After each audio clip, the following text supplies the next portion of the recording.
اعوذ باللہ من الشیطان الرجیم بسم اللہ الرحمن الرحیم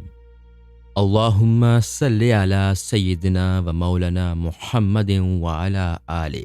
سیدنا و مولانا محمد وبارک وسلم۔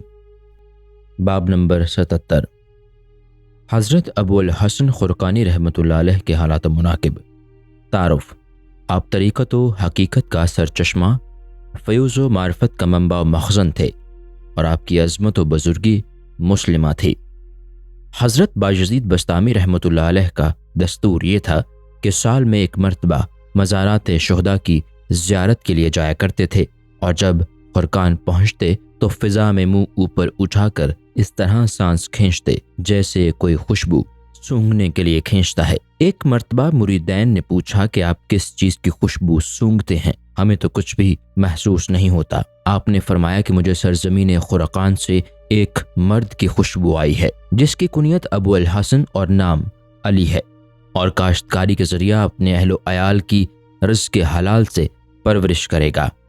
اور مجھ سے مرتبہ میں 3 گنا ہوگا۔ حالات: 20 سال تک آپ کا یہ معمول رہا کہ خرقان میں بعد نماز عشاء حضرت بایزید کے مزار پر پہنچ کر یہ دعا کرتے کہ اے اللہ، جو مرتبہ تو نے بایزید کو عطا کیا وہی مجھ کو بھی عطا فرما دے۔ اس دعا کے بعد خرقان واپس آ کر نماز فجر ادا کرتے، اور آپ کے ادب کا یہ عالم تھا کہ بسطام سے اس نیت کے ساتھ الٹے پاؤں واپس ہوتے کہ کہیں حضرت بایزید کے مزار کی بے ادبی نہ ہو جائے۔ پھر 12 سال اپنے معمول پر قائم رہنے کے بعد حضرت بایزید کی قبر سے یہ آواز سنی کہ اے ابو الحسن،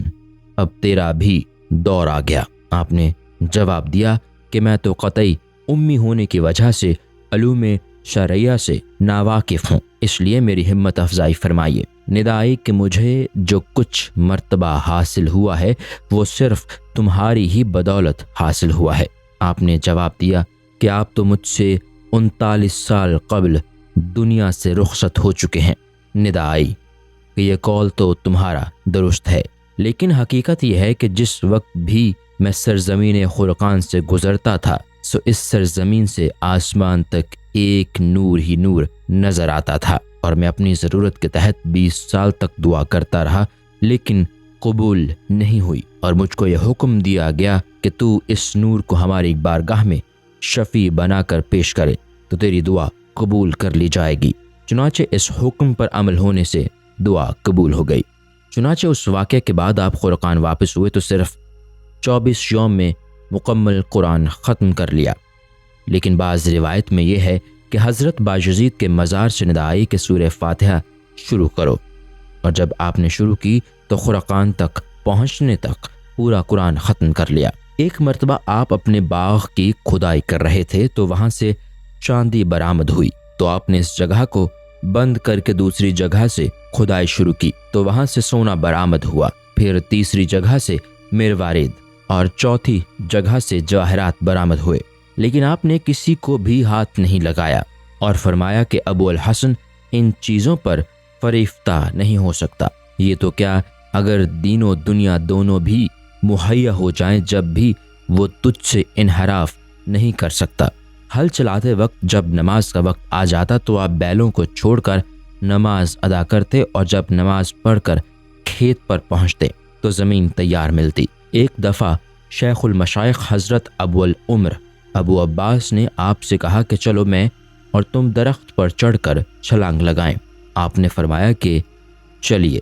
میں اور آپ فردوس و جہنم سے بے نیاز ہو کر اور خدا تعالیٰ کا دست کرم پکڑ کر چھلانگ لگائیں۔ پھر ایک مرتبہ شیخ المشائخ نے پانی میں ہاتھ ڈال کر زندہ مچھلی پکڑ کر آپ کے سامنے رکھ دی۔ اس کے جواب میں آپ نے تنور میں ہاتھ ڈال کر زندہ مچھلی آپ کے سامنے پیش کرتے ہوئے فرمایا کہ آگ میں سے زندہ مچھلی پکڑ کر نکالنا پانی میں مچھلی نکالنے سے کہیں زیادہ معنی خیز ہے۔ پھر ایک دن شیخ المشائخ نے کہا کہ چلو ہم دونوں تنور میں کود جائیں، پھر دیکھیں زندہ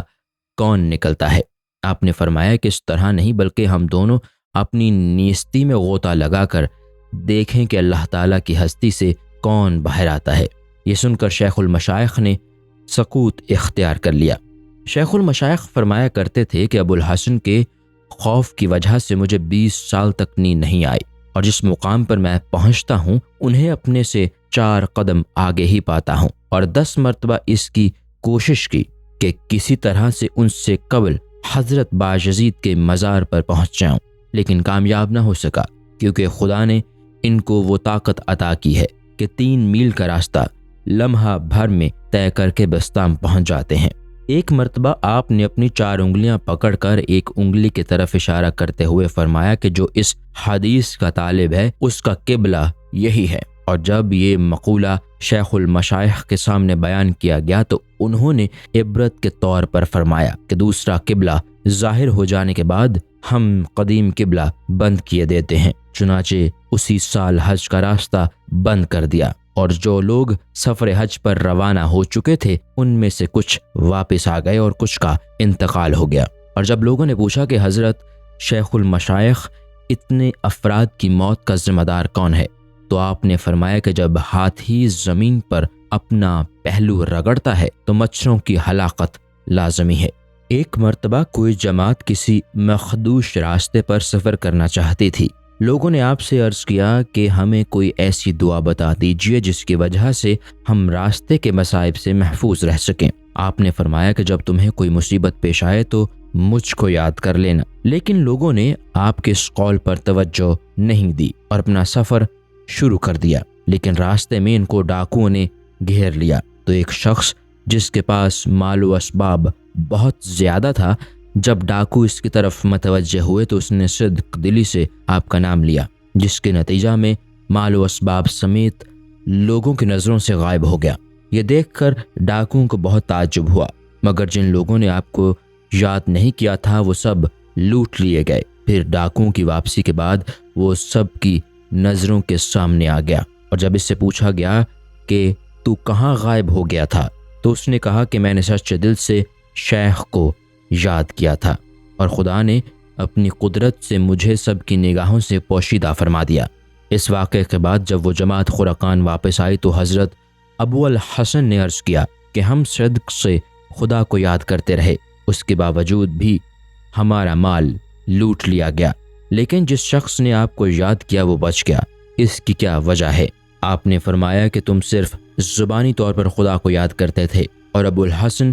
خلوص قلب سے خدا کو یاد کرتا ہے، لہٰذا تمہیں چاہیے کہ تم ابو الحسن کو یاد کر لیا کرو، کیونکہ ابو الحسن تمہارے لیے خدا کو یاد کرتا ہے، اور خدا کو صرف زبانی یاد کرنا بے سود ہوتا ہے۔ کسی مرید نے آپ سے کوہ لبنان پر جا کر قطب العالم سے ملاقات کرنے کی اجازت طلب کی تو آپ نے اس کو اجازت دے دی، اور جب وہ کوہ لبنان پر پہنچا تو دیکھا کہ ایک جنازہ رکھا ہوا ہے، تمام لوگ کسی کے منتظر ہیں۔ اس شخص نے جب ان لوگوں سے دریافت کیا کہ تمہیں کس کا انتظار ہے تو انہوں نے کہا کہ 5 وقتہ نماز پڑھانے کے لیے قطب العالم تشریف لاتے ہیں، ہمیں انہی کا انتظار ہے۔ یہ سن کر اس شخص کو بے حد مسرت ہوئی کہ بہت جلد قطب العالم سے ملاقات ہو جائے گی۔ چنانچہ کچھ ہی دیر بعد لوگوں نے صف قائم کر لی اور نماز جنازہ شروع ہو گئی، لیکن جب اس شخص نے غور سے دیکھا تو پتہ چلا کہ نماز جنازہ کے امام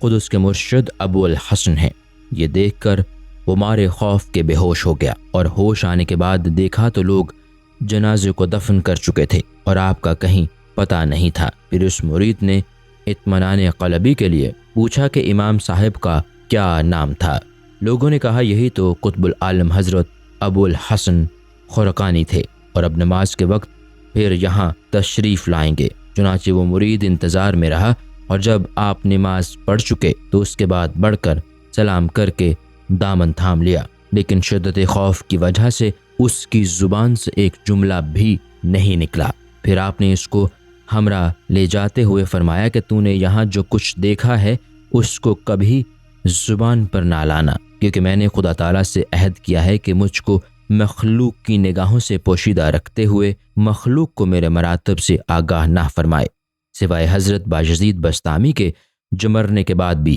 حیات ہیں۔ ایک مرتبہ آپ سے عراق جا کر درس حدیث میں شرکت کی اجازت طلب کی تو آپ نے پوچھا کہ کیا یہاں کوئی درس حدیث دینے والا موجود نہیں ہے؟ آپ نے جواب دیا کہ یہاں تو کوئی مشہور محدث نہیں ہے۔ آپ نے فرمایا کہ ایک تو میں ہی موجود ہوں کہ اللہ تعالیٰ نے امی ہونے کے باوجود اپنے فضل و کرم سے مجھے تمام علوم پر آگاہی عطا فرمائی ہے، اور حدیث تو میں نے خود حضور اکرم صلی اللہ علیہ وسلم سے پڑھی ہے، لیکن آپ کے اس قول کا اس شخص کو یقین نہیں آیا۔ چنانچہ رات کو خواب میں اس نے حضور اکرم صلی اللہ علیہ وسلم کو دیکھا کہ آپ فرما رہے ہیں، جوانمرد سچی بات کہتے ہیں۔ اس خواب کے بعد صبح سے اس نے آپ کی خدمت میں پہنچ کر حدیث کا درس لینا شروع کر دیا، اور آپ درس دیتے ہوئے کبھی یہ بھی فرما جاتے کہ یہ حدیث حضور صلی اللہ علیہ وسلم کی نہیں ہے۔ اس شخص نے جب پوچھا کہ یہ آپ کو کیسے معلوم ہوا، تو آپ نے فرمایا کہ جب تم حدیث پڑھتے ہو تو میں حضور اکرم صلی اللہ علیہ وسلم کے مشاہدے میں مشغول رہتا ہوں، اور جو صحیح حدیث ہوتی ہے اس کو پڑھتے وقت حضور کی پیشانی پر مسرت کی جھلک ہوتی ہے، لیکن جو حدیث صحیح نہیں ہوتی اس پر آپ کی پیشانی شکن آلود ہو جاتی ہے، جس سے مجھے اندازہ ہو جاتا ہے کہ صحیح حدیث کون سی ہے۔ حضرت عبداللہ انصاری فرمایا کرتے تھے کہ مجھے ایک جرم میں گرفتار کر کے پابجولاں بلخ کی جانب لے چلے، اور میں راستہ بھر یہ سوچتا رہا کہ میرے پاؤں سے کیا گناہ سرزد ہو گیا جس کی پاداش میں زنجیر سے جکڑا گیا ہے۔ اور جب میں بلخ پہنچا تو دیکھا کہ عوام چھتوں پر چڑھے ہوئے مجھے پتھروں سے مارنے کے لیے تیار کھڑے ہیں۔ اس وقت مجھے الہام ہوا کہ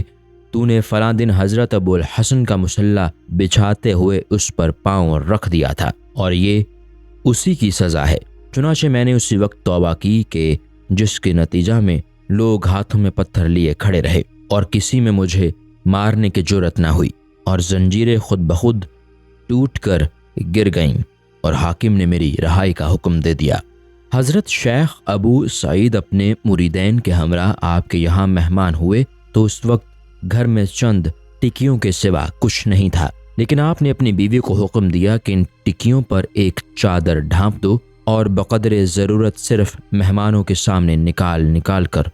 رکھتی جاؤ۔ چنانچہ اس عمل سے تمام مہمانوں نے شکم سیر ہو کر کھانا کھایا، لیکن ایک روایت میں یہ ہے کہ اس وقت دسترخوان پر بہت سے مہمان تھے اور خادم چادر کے نیچے سے روٹیاں لا کر رکھتا جاتا تھا، اور آپ کی کرامت سے چادر میں ایسی برکت ہوئی کہ مسلسل روٹیاں نکلتی جا رہی تھیں، حالانکہ اس میں صرف چند ٹکیاں تھیں۔ لیکن جب خادم نے آزمانے کے لیے چادر اٹھا کر دیکھا تو اس میں ایک روٹی بھی نہ تھی۔ آپ نے فرمایا کہ تو نے بہت برا کیا، اگر چادر نہ اٹھاتا تو قیامت تک روٹیاں نکلتی رہتیں۔ کھانے سے فارغ ہو کر جب حضرت ابو سعید نے سما کی فرمائش کی تو اس کے باوجود کہ آپ نے کبھی سما نہیں سنا تھا، از روئے مہمان نوازی اجازت دے دی، اور جب قوال چٹکیاں بجا کر شعر پڑھ رہے تھے تو حضرت ابو سعید نے کہا کہ اب کھڑے ہونے کا وقت آ گیا، اور 3 مرتبہ اپنی آستین جھٹک کر اتنی زور سے زمین پر پاؤں مارے کہ خانقاہ کی دیواریں تک ہل گئیں، اور حضرت ابو سعید نے گھبرا کر عرض کیا کہ بس کیجئے، کیونکہ مکان گر جانے کا خطرہ ہو گیا ہے اور زمین و آسمان آپ کے ساتھ وجد کر رہے ہیں۔ اس وقت آپ نے فرمایا کہ سما صرف اسی کے لیے جائز ہے جس کو آسمان سے عرش تک اور زمین سے تحت الثری تک کشادگی نظر آتی ہو اور اس سے تمام حجابات ختم کر دیے گئے ہوں۔ پھر فرمایا لوگوں سے مخاطب ہو کر کہ اگر تم میں سے کوئی جماعت یہ سوال کرے کہ تم لوگ اس طرح رقص کیوں کرتے ہو تو جواب دینا کہ گزشتہ بزرگوں کی اتباع میں جن کے ابو الحسن جیسے مراتب تھے۔ ایک مرتبہ حضرت ابو سعید اور حضرت ابو الحسن نے اپنے قبض و بسط کے احوال کو باہمی تبدیل کرنے کا قصد کیا تو دونوں بزرگ ایک دوسرے سے بغل گیر ہو گئے، جس کے بعد اچانک دونوں کی حالت تبدیل ہو گئی اور حضرت ابو سعید گھر جا کر رات بھر زانوں پر سر رکھے ہوئے روتے رہے، اور ادھر حضرت ابو الحسن رات بھر عالم وجد میں نعرے لگاتے رہے۔ صبح کو حضرت ابو سعید نے آ کر عرض کیا کہ میرا خرقہ مجھے واپس کر دیجیے، کیونکہ مجھ میں غم و علم برداشت کرنے کی قوت نہیں ہے۔ آپ نے فرمایا کہ بسم اللہ۔ اس کے بعد دونوں آپس میں بغل گیر ہو گئے اور دونوں اپنی پہلی سی حالت پر آ گئے۔ پھر آپ نے فرمایا اے ابو سعید، میدان حشر میں تم مجھ سے پہلے مت آنا، کیونکہ تمہارے اندر شور قیامت برداشت کرنے کی قوت نہیں ہے، اور جب وہاں پہنچ کر میں اس شور کو بند کر دوں اس وقت تم پہنچ جانا۔ حضرت مصنف فرماتے ہیں کہ اگر کوئی یہ اعتراض کرے کہ حضرت ابو الحسن شور قیامت کو کس طرح بند کر سکتے ہیں، تو اس کا جواب یہ ہے کہ جب اللہ تعالیٰ نے ایک کافر کو یہ قوت عطا کر دی تھی کہ وہ اس پہاڑ کو جو 4 میل کے فاصلے پر تھا حضرت موسیٰ کے اوپر اٹھا کر پھینک دینا چاہتا تھا، تو پھر یہ کس طرح غیر ممکن ہے کہ ایک مومن کو وہ اتنی طاقت عطا فرما دے کہ وہ شور قیامت کو ختم کر دے۔ پھر جب حضرت سعید رحمۃ اللہ علیہ نے رخصت ہوتے وقت احتراماً آپ کی چوکھٹ کو بوسہ دیا، جس کا مطلب یہ تھا کہ میں آپ کا ہم پلہ نہیں ہوں اور آستان بوسی کو اپنے لیے فخر تصور کرتا ہوں، پھر حضرت ابو سعید نے لوگوں سے کہا کہ آپ کی چوکھٹ کے پتھر کو اٹھا کر احترام کے طور پر محراب میں نصب کر دیں، لیکن پتھر نصب کرنے کے بعد جب صبح کو دیکھا تو وہ پتھر پھر اپنی جگہ پہنچ چکا تھا، اور مسلسل 3 یوم تک ایسا ہی ہوتا رہا کہ رات کو پتھر محراب میں نصب کر دیا جاتا اور صبح کو پھر آپ کی چوکھٹ پر نصب ہو جاتا۔ لہٰذا آپ نے حکم دیا کہ اب اس کو یہیں رہنے دو، اور ابو سعید کے احترام کی نیت سے آپ نے خانقاہ کے اس دروازے کو بند کر کے آمد و رفت کے لیے دوسرا دروازہ کھول دیا۔ ایک دن آپ نے حضرت ابو سعید سے فرمایا کہ آج میں نے تمہیں موجودہ دور کا ولی مقرر کر دیا ہے، کیونکہ عرصہ دراز سے میں یہ دعا کیا کرتا تھا کہ اللہ تعالیٰ مجھے کوئی ایسا فرزند عطا فرما دے کہ جو میرا ہمراز بن سکے، اور اب میں خدا کا شکر گزار ہوں کہ اس نے مجھے تم جیسا شخص عطا کر دیا۔ حضرت ابو سعید نے کبھی آپ کے سامنے لب کشائی نہیں کی، اور جب لوگوں نے اس کی وجہ پوچھی تو فرمایا کہ شیخ کے بل مواجہ بات نہ کرنا ہی داخل ثواب ہے، کیونکہ سمندر کے مقابلے میں ندیوں کو اہمیت نہیں ہوتی۔ پھر بتایا کہ خرقان آنے کے وقت میں ایک پتھر کی طرح تھا، لیکن آپ کی توجہ نے مجھے کوہرے آبدار بنا دیا۔ حضرت ابو سعید ایک بہت بڑے اجتماع سے خطاب فرما رہے تھے جس میں حضرت ابو الحسن کے صاحبزادے بھی موجود تھے۔ اس وقت ابو السعید نے فرمایا کہ خودی سے نجات پا جانے والے ایسے ہوتے ہیں جیسے بچہ شکم مادر سے پاک صاف نکلتا ہے، اور وہ لوگ ایسے ہو گئے جس طرح عالم ارواح سے عالم خاکی میں گناہوں سے پاک آتے ہیں۔ پھر آپ نے صاحبزادے کی جانب اشارہ کرتے ہوئے فرمایا کہ اگر تم ان لوگوں سے واقفیت حاصل کرنا چاہتے ہو تو ان میں ان صاحبزادے کے والد بزرگوار بھی شامل ہیں۔ ابو القاسم کشیری کا یہ مقولہ تھا کہ خرقان آنے کے وقت مجھ پر حضرت ابو الحسن کا خوف اس درجہ طاری تھا کہ بات کرنے کی بھی سکت نہیں تھی، جس کی وجہ سے مجھے یہ خیال پیدا ہو گیا کہ شاید مجھے ولایت کے مقام سے معزول کر دیا گیا ہے۔ جب شیخ بو علی سینا آپ کی شہرت سے متاثر ہو کر بغرض ملاقات خرقان میں آپ کے گھر پہنچے اور آپ کی بیوی سے پوچھا کہ شیخ کہاں ہیں، تو بیوی نے جواب دیا کہ تم ایک زندیق و کاذب کو شیخ کہتے ہو، مجھے نہیں معلوم کہ شیخ کہاں ہیں، البتہ میرے شوہر تو جنگل میں لکڑیاں لانے گئے ہیں۔ یہ سن کر شیخ بو علی سینا کو خیال ہوا کہ جب آپ کی بیوی ہی اس قسم کی گستاخی کرتی ہے تو نہ معلوم آپ کا کیا مرتبہ ہوگا۔ گو میں نے آپ کی بہت تعریف سنی ہے، لیکن ایسا محسوس ہوتا ہے کہ آپ بہت ادنا درجے کے انسان ہیں۔ پھر جب آپ کی جستجو میں جنگل کی جانب روانہ ہوئے تو دیکھا کہ آپ شیر کی کمر پر لکڑیاں لادے تشریف لا رہے ہیں۔ یہ واقعہ دیکھ کر بو علی سینا کو بہت حیرت اور قدم بوس ہو کر عرض کیا کہ اللہ تعالیٰ نے آپ کو ایسا بلند مقام عطا فرمایا ہے کہ آپ کی بیوی آپ کے متعلق بہت بری باتیں کہتی ہے، آخر اس کی وجہ کیا ہے؟ آپ نے جواب دیا کہ اگر میں ایسی بکری کا بوجھ برداشت نہ کر سکوں تو پھر یہ شیر میرا بوجھ کیسے اٹھا سکتا ہے؟ آپ ابو علی سینا کو اپنے گھر لے گئے اور کچھ دیر گفتگو کرنے کے بعد فرمایا اب مجھے اجازت دے دو کیونکہ میں دیوار تعمیر کرنے کے لیے مٹی بھگو چکا ہوں۔ یہ کہہ کر آپ دیوار پر جا بیٹھے۔ اس وقت آپ کے ہاتھ سے بسولی چھوٹ کر زمین پر گر پڑی، اور جب ابو علی سینا اٹھا کر دینے کے لیے آگے بڑھے تو وہ خود بخود زمین سے اٹھ کر آپ کے ہاتھ میں پہنچ گئی۔ یہ کرامت دیکھ کر ابو علی سینا آپ کے معتقدین میں شامل ہو گئے۔ ایک مرتبہ وزیر بغداد کے پیٹ میں اچانک ایسا شدید درد اٹھا کہ اتباع نے بھی جواب دے دیا۔ اس وقت لوگوں نے آپ کا جوتا لے جا کر وزیر کے پیٹ پر پھیر دیا اور وہ فوراً صحت یاب ہو گیا۔ ایک شخص نے آپ سے عرض کیا کہ اپنا خرقہ مجھے پہنا دیجیے تاکہ میں بھی آپ ہی جیسا بن جاؤں۔ آپ نے پوچھا کہ کیا کوئی عورت مردانہ لباس پہن کر مرد بن سکتی ہے؟ تو انہوں نے عرض کیا کہ ہرگز نہیں۔ پھر آپ نے فرمایا کہ جب یہ ممکن نہیں ہے تو پھر تم میرا خرقہ پہن کر مجھ جیسے کس طرح بن جاؤ گے؟ اس جواب سے وہ بہت نادم ہوا۔ کسی نے آپ سے دعوت اللہ دینے کی اجازت چاہی تو آپ نے فرمایا کہ جب تم مخلوق کو دعوت دینے کا قصد کرو تو خود کو دعوت نہ دینا۔ اس شخص نے کہا کہ کیا کوئی خود کو بھی دعوت دیتا ہے؟ فرمایا کہ یقیناً، اور اس کی صورت یہ ہے کہ جب تمہیں کوئی دوسرا شخص دعوت دے تو اس کو ناپسند کرو، اس طرح تم خود کو بھی دعوت دینے والے بن جاؤ گے، لیکن دعوت اللہ دینے والے نہیں بن سکتے۔ ایک مرتبہ سلطان محمود غزنوی نے ایاز سے یہ وعدہ کیا تھا کہ میں تجھے اپنا لباس پہنا کر اپنی جگہ بٹھا دوں گا اور تیرا لباس پہن کر خود غلاموں کی جگہ لے لوں گا۔ چنانچہ جس وقت سلطان محمود حضرت ابو الحسن سے ملاقات کی نیت سے خرقان پہنچا تو قاصد سے یہ کہا کہ حضرت ابو الحسن سے یہ کہہ دینا کہ میں صرف آپ سے ملاقات کی غرض سے حاضر ہوا ہوں، لہٰذا آپ زحمت فرما کر میرے خیمہ تک تشریف لے آئیں، اور اگر وہ آنے سے انکار کر دیں تو یہ آیت تلاوت کر دینا: اطیعوا اللہ واطیعوا الرسول واولی الامر منکم،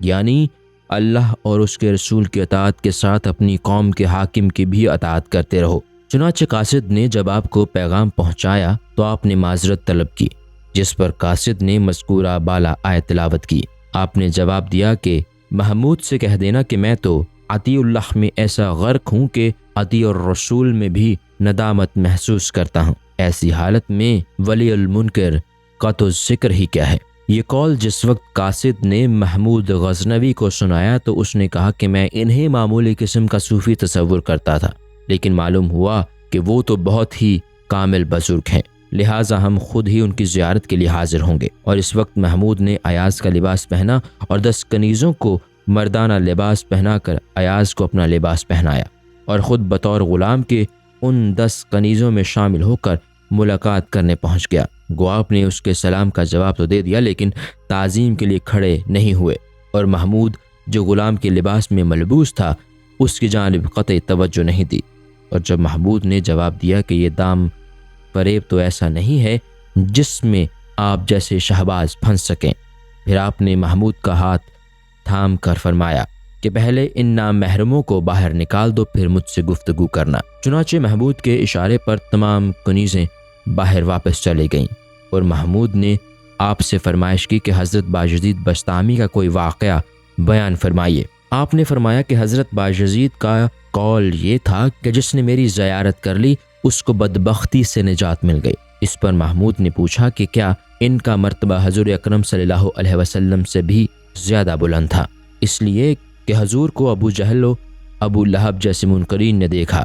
پھر بھی ان کی بدبختی دور نہ ہو سکی۔ آپ نے فرمایا کہ اے محمود، ادب کو ملحوظ رکھتے ہوئے اپنی ولایت میں تصرف نہ کرو، کیونکہ حضور اکرم کو خلفائے اربعہ اور دیگر صحابہ کے کسی نے نہیں دیکھا، جس کی دلیل یہ آیت مبارک ہے: وَتَرَاهُمْ يَنْظُرُونَ إِلَيْكَ وَهُمْ لَا يَبْصِرُونَ، یعنی اے نبی صلی اللہ علیہ وآلہ وسلم، آپ ان کو دیکھتے ہیں جو آپ کی جانب نظر کرتے ہیں، چنانچہ وہ آپ کو نہیں دیکھ سکتے۔ یہ سن کر محمود بہت محظوظ ہوا، پھر آپ سے نصیحت کرنے کی خواہش کی تو آپ نے فرمایا کہ نواحی سے اجتناب کرتے رہو، باجماعت نماز ادا کرتے رہو، سخاوت و شفقت کو اپنا شعار بنا لو۔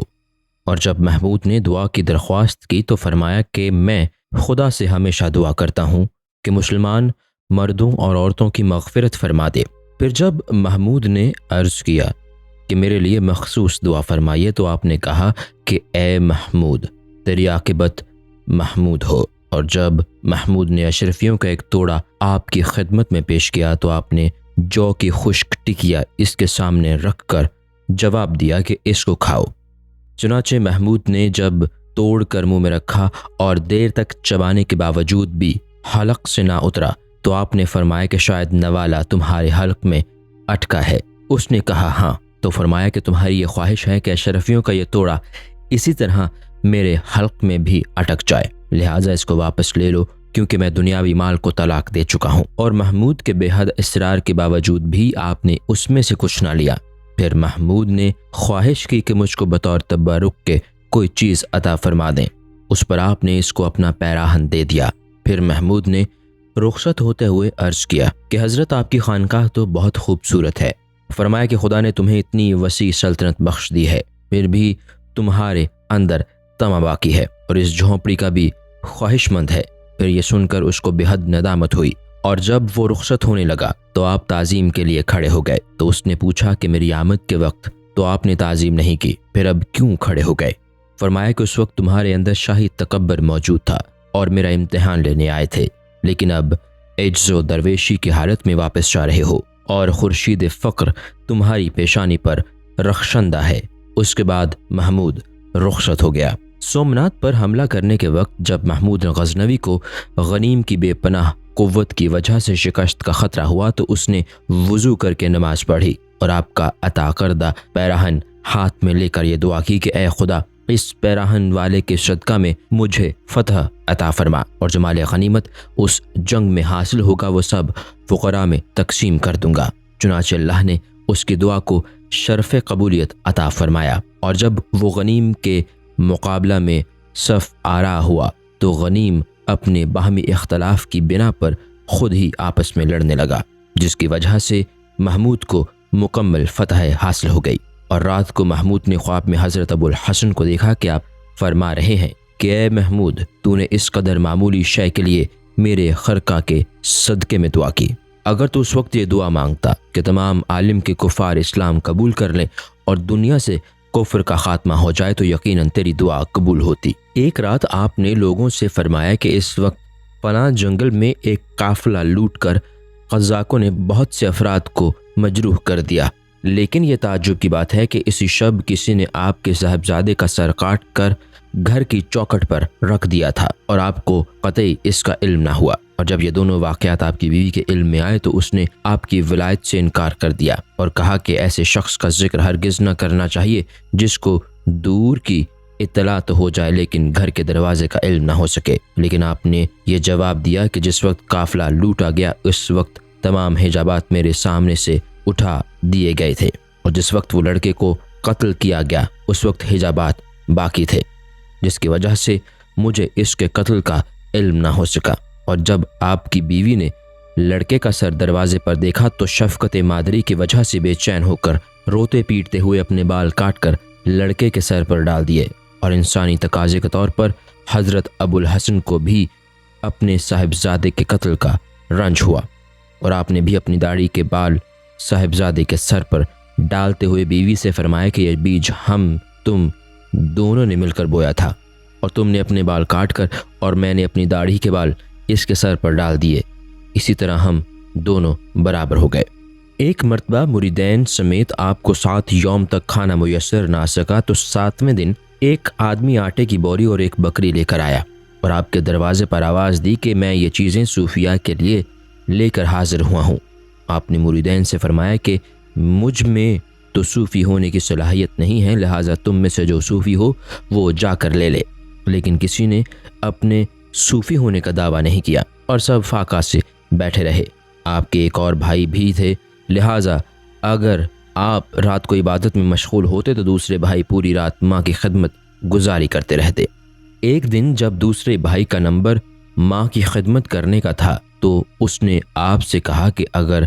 آپ آج میرے بجائے والدہ کی خدمت میں رہ جائیں تو میں رات بھر عبادت کر لوں۔ چنانچہ آپ نے اس کو اجازت دے دی اور خود ماں کی خدمت میں رہے۔ لیکن اسی شب عبادت کی ابتدا کرتے ہی آپ کے بھائی نے یہ غیبی ندا سنی کہ ہم نے تمہارے بھائی کی مغفرت کرنے کے ساتھ ساتھ تمہیں بھی ان کے طفیل میں بخش دیا۔ یہ سن کر انہیں حیرت ہوئی اور خدا سے عرض کیا کہ یا اللہ، میں تو تیری عبادت کر رہا ہوں اور وہ ماں کی خدمت گزاری میں ہے، پھر اس کی کیا وجہ ہے کہ میری مغفرت کے بجائے اس کی مغفرت کر کے مجھے اس کا طفیلی بنایا گیا۔ ندا آئی کہ ہمیں تیری عبادت کی حاجت نہیں بلکہ محتاج ماں کی خدمت کرنے والے کی اطاعت ہمارے لیے باعث خوشنودی ہے۔ 40 سال تک کبھی آپ نے ایک لمحہ کے لیے بھی آرام نہیں کیا اور عشاء کے وضو سے فجر کی نماز ادا کرتے رہے۔ 40 سال کے بعد ایک دن مریدین سے فرمایا کہ تکیہ دے دو، میں آرام کرنا چاہتا ہوں۔ مریدین کو اس سے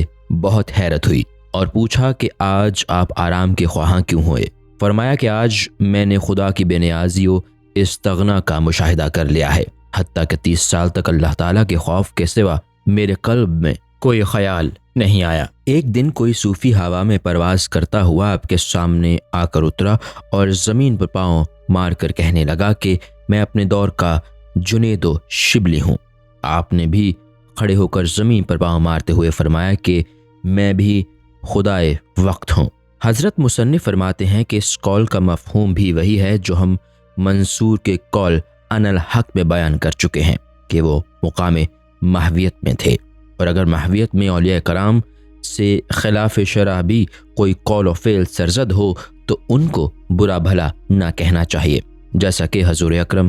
صلی اللہ علیہ وسلم کا ارشاد ہے، یعنی میں رحمان کا نفس یمن کی جانب پاتا ہوں۔ ایک مرتبہ آپ نے یہ غیبی آواز سنی کہ اے ابو الحسن، تو نکیرین سے کیوں نہیں ڈرتا؟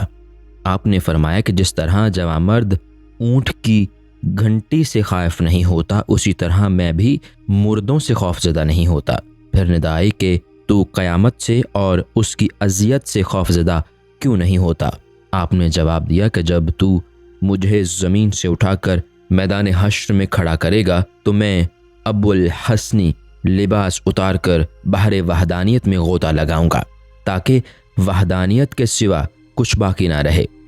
اور جب ابو الحسن ہی نہیں ہوگا تو ملائکہ کس پر عذاب کریں گے۔ ایک مرتبہ رات کو نماز میں آپ نے یہ غیبی آواز سنی کہ اے ابو الحسن، تیری کیا یہ خواہش ہے کہ تیرے متعلق جو کچھ ہمیں علم ہے اس کو مخلوق پر ظاہر کر دیں؟ آپ نے جواب دیا کہ اے خدا، کیا تو یہ چاہتا ہے کہ جو کچھ میں تیرے کرم سے مشاہدہ کرتا ہوں اور جس کا مجھے تیری رحمت سے علم ہے اس کو مخلوق پر کھول دے؟ ایک مرتبہ آپ نے فرمایا کہ اللہ، روح قبض کرنے کے لیے فرشتہ اجل کو میرے پاس نہ بھیجنا، کیونکہ یہ روح نہ تو مجھے فرشتہ اجل نے عطا کی ہے اور نہ اس کو سپرد کرنے کو تیار ہوں، بلکہ یہ روح تیری امانت ہے اور تجھ ہی کو واپس کرنا چاہتا ہوں۔ پھر فرمایا کہ ایک مرتبہ میں نے یہ آواز سنی کہ ایمان کیا شے ہے؟ میں نے جواب دیا کہ ایمان وہی ہے جو تو نے مجھے بخشا ہے۔ پھر فرمایا کہ مجھے اللہ تعالیٰ کی جانب سے یہ ندا آتی ہے کہ تو ہمارا ہے اور ہم تیرے ہیں، لیکن میں جواب دیتا ہوں کہ تو قادر مطلق ہے اور میں عاجز بندہ۔ آپ فرمایا کرتے تھے کہ جس وقت میں عرش کے قریب پہنچا تو ملائکہ صف در صف میرا استقبال کرتے ہوئے کہا کہ ہم کروے بیان ہیں،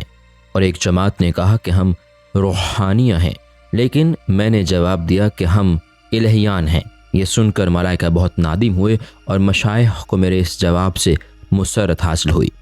ارشادات: آپ فرمایا کرتے تھے کہ حضور اکرم صلی اللہ علیہ وسلم کے مدارج اور معرفت الہی کی انتہا مجھے آج تک معلوم نہیں ہو سکی، یعنی ان چیزوں کی کوئی انتہا ہی نہیں ہے۔ فرمایا کہ اللہ تعالیٰ نے مجھے ایسے قدم عطا کیے جن سے میں عرش سے تحت الثری تک پہنچ گیا اور وہاں سے پھر عرش پر لوٹ آیا، لیکن مجھے یہ پتہ نہ چل سکا کہ میں کہاں اور کدھر گیا۔ پھر غیبی ندا آئی کہ جس کے قدم اور سیر ایسے ہوں، ظاہر ہے کہ وہ کہاں تک پہنچ سکتا ہے۔ میں نے دل میں کہا کہ عجیب دراز اور عجیب کوتاہ سفر ہے کہ میں گیا بھی اور سفر بھی کیا لیکن پھر اپنی جگہ موجود ہوں۔ فرمایا کہ میں نے صرف 4000 باتیں خدا سے سنی تھیں، اور اگر کہیں 10,000 قول سن لیتا تو نامعلوم کیا ہو جاتا اور پھر کیا چیزیں ظہور میں آتی۔ فرمایا کہ خدا نے مجھے اتنی طاقت عطا کر دی تھی کہ جس وقت میں نے قصد کیا کہ ٹاٹ دیبائے رومی میں تبدیل ہو جائے تو فوراً ہو گیا، اور خدا کا شکر ہے کہ وہ طاقت آج بھی میرے اندر موجود ہے۔ فرمایا کہ گو میں ان پڑھ ہوں، لیکن خدا نے اپنے کرم سے مجھ کو تمام علوم سے بہراور کیا ہے، اور میں ان کا شکر گزار ہوں کہ اس نے اپنی حقیقت میں مجھے گم کر دیا ہے۔ یعنی ظاہری جسم صرف خیالی ہے، کیونکہ میرا ذاتی وجود ختم ہو چکا ہے۔ فرمایا کہ خدا نے مجھے وہ درد عطا کیا ہے کہ اگر اس کا ایک قطرہ بھی نکل پڑے تو طوفان نوح سے بھی زیادہ طوفان آ جائے۔ فرمایا کہ مرنے کے بعد بھی میں اپنے معتقدین کی نزاع کے وقت مدد کروں گا، اور جس وقت فرشتہ اجل ان کی روح قبض کرنا چاہے گا تو میں اپنی قبر میں سے ہاتھ نکال کر ان کے لب و دندان پر لطف الہی کا چھینٹا دوں گا تاکہ وہ شدت تکلیف میں خدا سے غافل نہ ہو سکیں۔ فرمایا کہ اے اللہ، مجھے وہ شے عطا کر دے جو حضرت آدم علیہ السلام سے لے کر آج تک کسی کو عطا نہ کی گئی ہو، کیونکہ میں چھوٹی چیز بننا پسند نہیں کرتا۔ مریدوں سے فرمایا کہ مشائخ طریقت کے ساتھ جو بھلائیاں آج تک کی گئی ہیں وہ سب تنہا تمہارے مرشد کے ساتھ کی گئی ہیں۔ فرمایا کہ میں عشاء کے بعد اس وقت تک آرام نہیں کرتا جب تک دن بھر کا حساب خدا کو نہیں دے دیتا۔ فرمایا کہ اگر قیامت میں اللہ میرے طفیل سے پوری مخلوق کی مغفرت فرما دے، جب بھی میں اپنی الہمتی کی بنا پر جو مجھے بارگاہ خداوندی میں حاصل ہے منہ موڑ کر نہ دیکھوں گا۔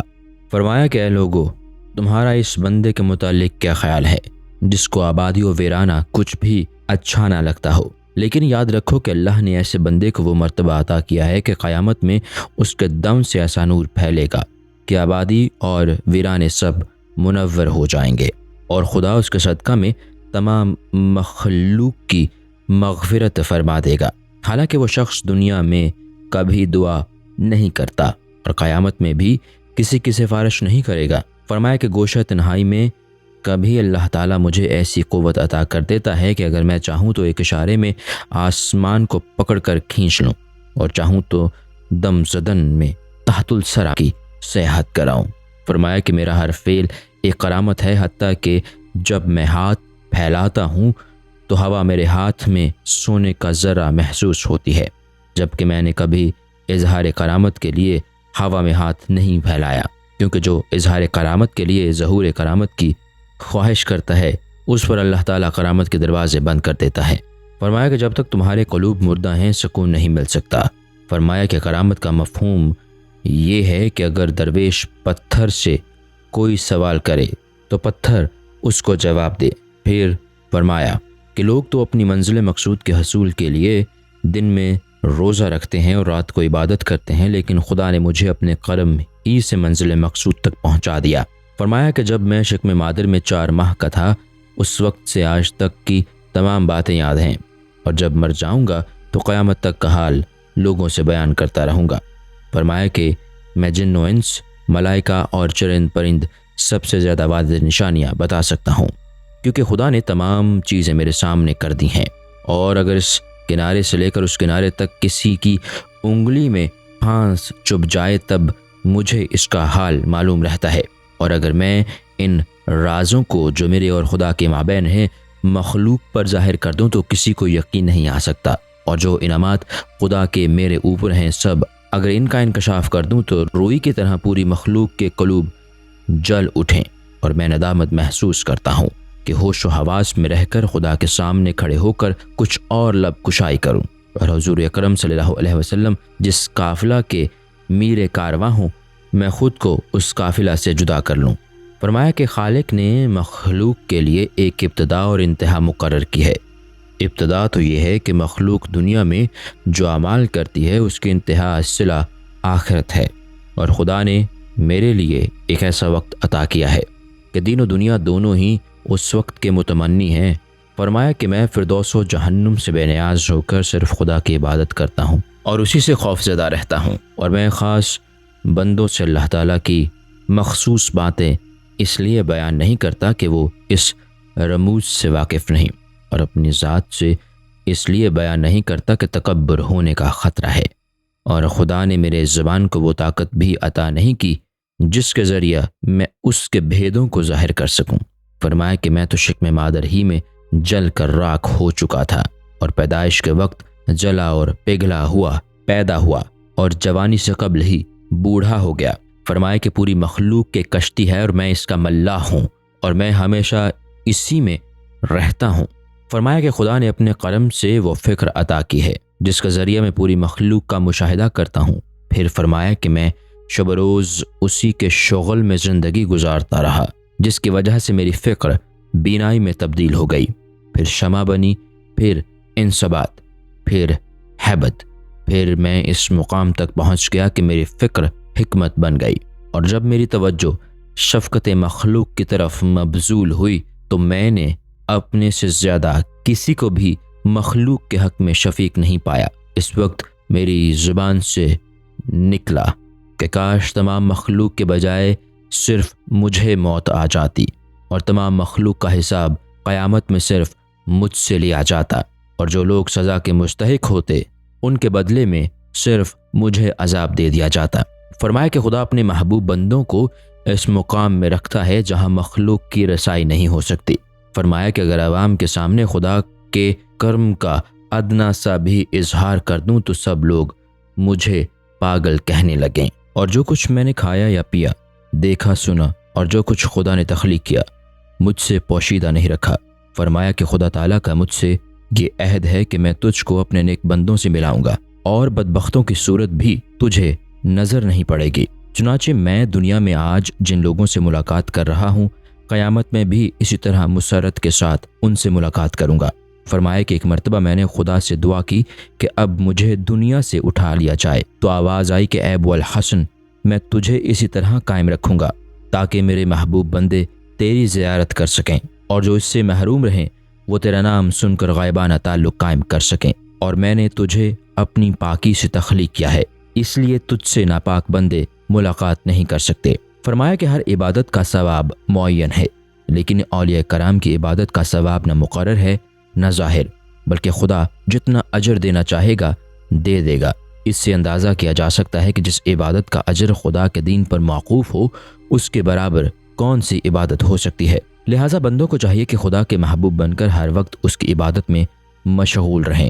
فرمایا کہ میں 50 سال سے اس طرح خدا سے ہم کلام ہوں کہ میرے قلب و زبان کو بھی اس کا علم نہیں۔ 73 سال تک میں نے اس اندازے سے زندگی گزار دی کہ کبھی ایک سجدہ بھی شریعت کے خلاف نہیں کیا، اور لمحہ کے لیے بھی نفس کی موافقت نہیں کی، اور دنیا میں اس طرح رہا کہ میرا ایک قدم عرش سے تحت الثری تک اور ایک قدم تحت الثری سے عرش تک رہا۔ فرمایا کہ مجھے خدا نے فرمایا کہ اگر تو غم و الم لے کر میرے سامنے آئے گا میں تجھے خوش کر دوں گا، اگر فقر و نیاز کے ساتھ حاضر ہوگا تو تجھے مالدار بنا دوں گا، اور اگر خودی سے کنارہ کش ہو کر پہنچے گا تو تیرے نفس کو تیرا فرما بردار کر دوں گا۔ فرمایا کہ خدا نے ایک مرتبہ تمام عالم کے خزانے میرے سامنے پیش کر دیے، لیکن میں نے کہا کہ میں ان پر گرویدہ نہیں ہو سکتا۔ پھر خدا نے فرمایا کہ اے ابو الحسن، دین و دنیا میں تیرا کوئی حصہ نہیں، بلکہ ان دونوں کے بدلے میں تیرے لیے ہوں۔ فرمایا کہ ترک دنیا کے بعد نہ تو میں نے کبھی کسی کی طرف دیکھا، نہ خدا سے کلام کرنے کے بعد کسی سے کلام کیا۔ فرمایا کہ خدا نے جو مرتبہ مجھے عطا فرمایا مخلوق اس سے ناواقف ہے۔ آپ نے ایک شخص سے پوچھا کہ کیا تم حضرت خضر سے ملنا چاہتے ہو؟ اس نے کہا ہاں۔ آپ نے فرمایا تم نے 60 سالہ زندگی کو رائے گاں کر دیا، لہٰذا اب تمہیں اس قدر کثرت سے عبادت کی ضرورت ہے جو تمہاری بربادی کا ازالہ کر سکے، کیونکہ حضرت خضر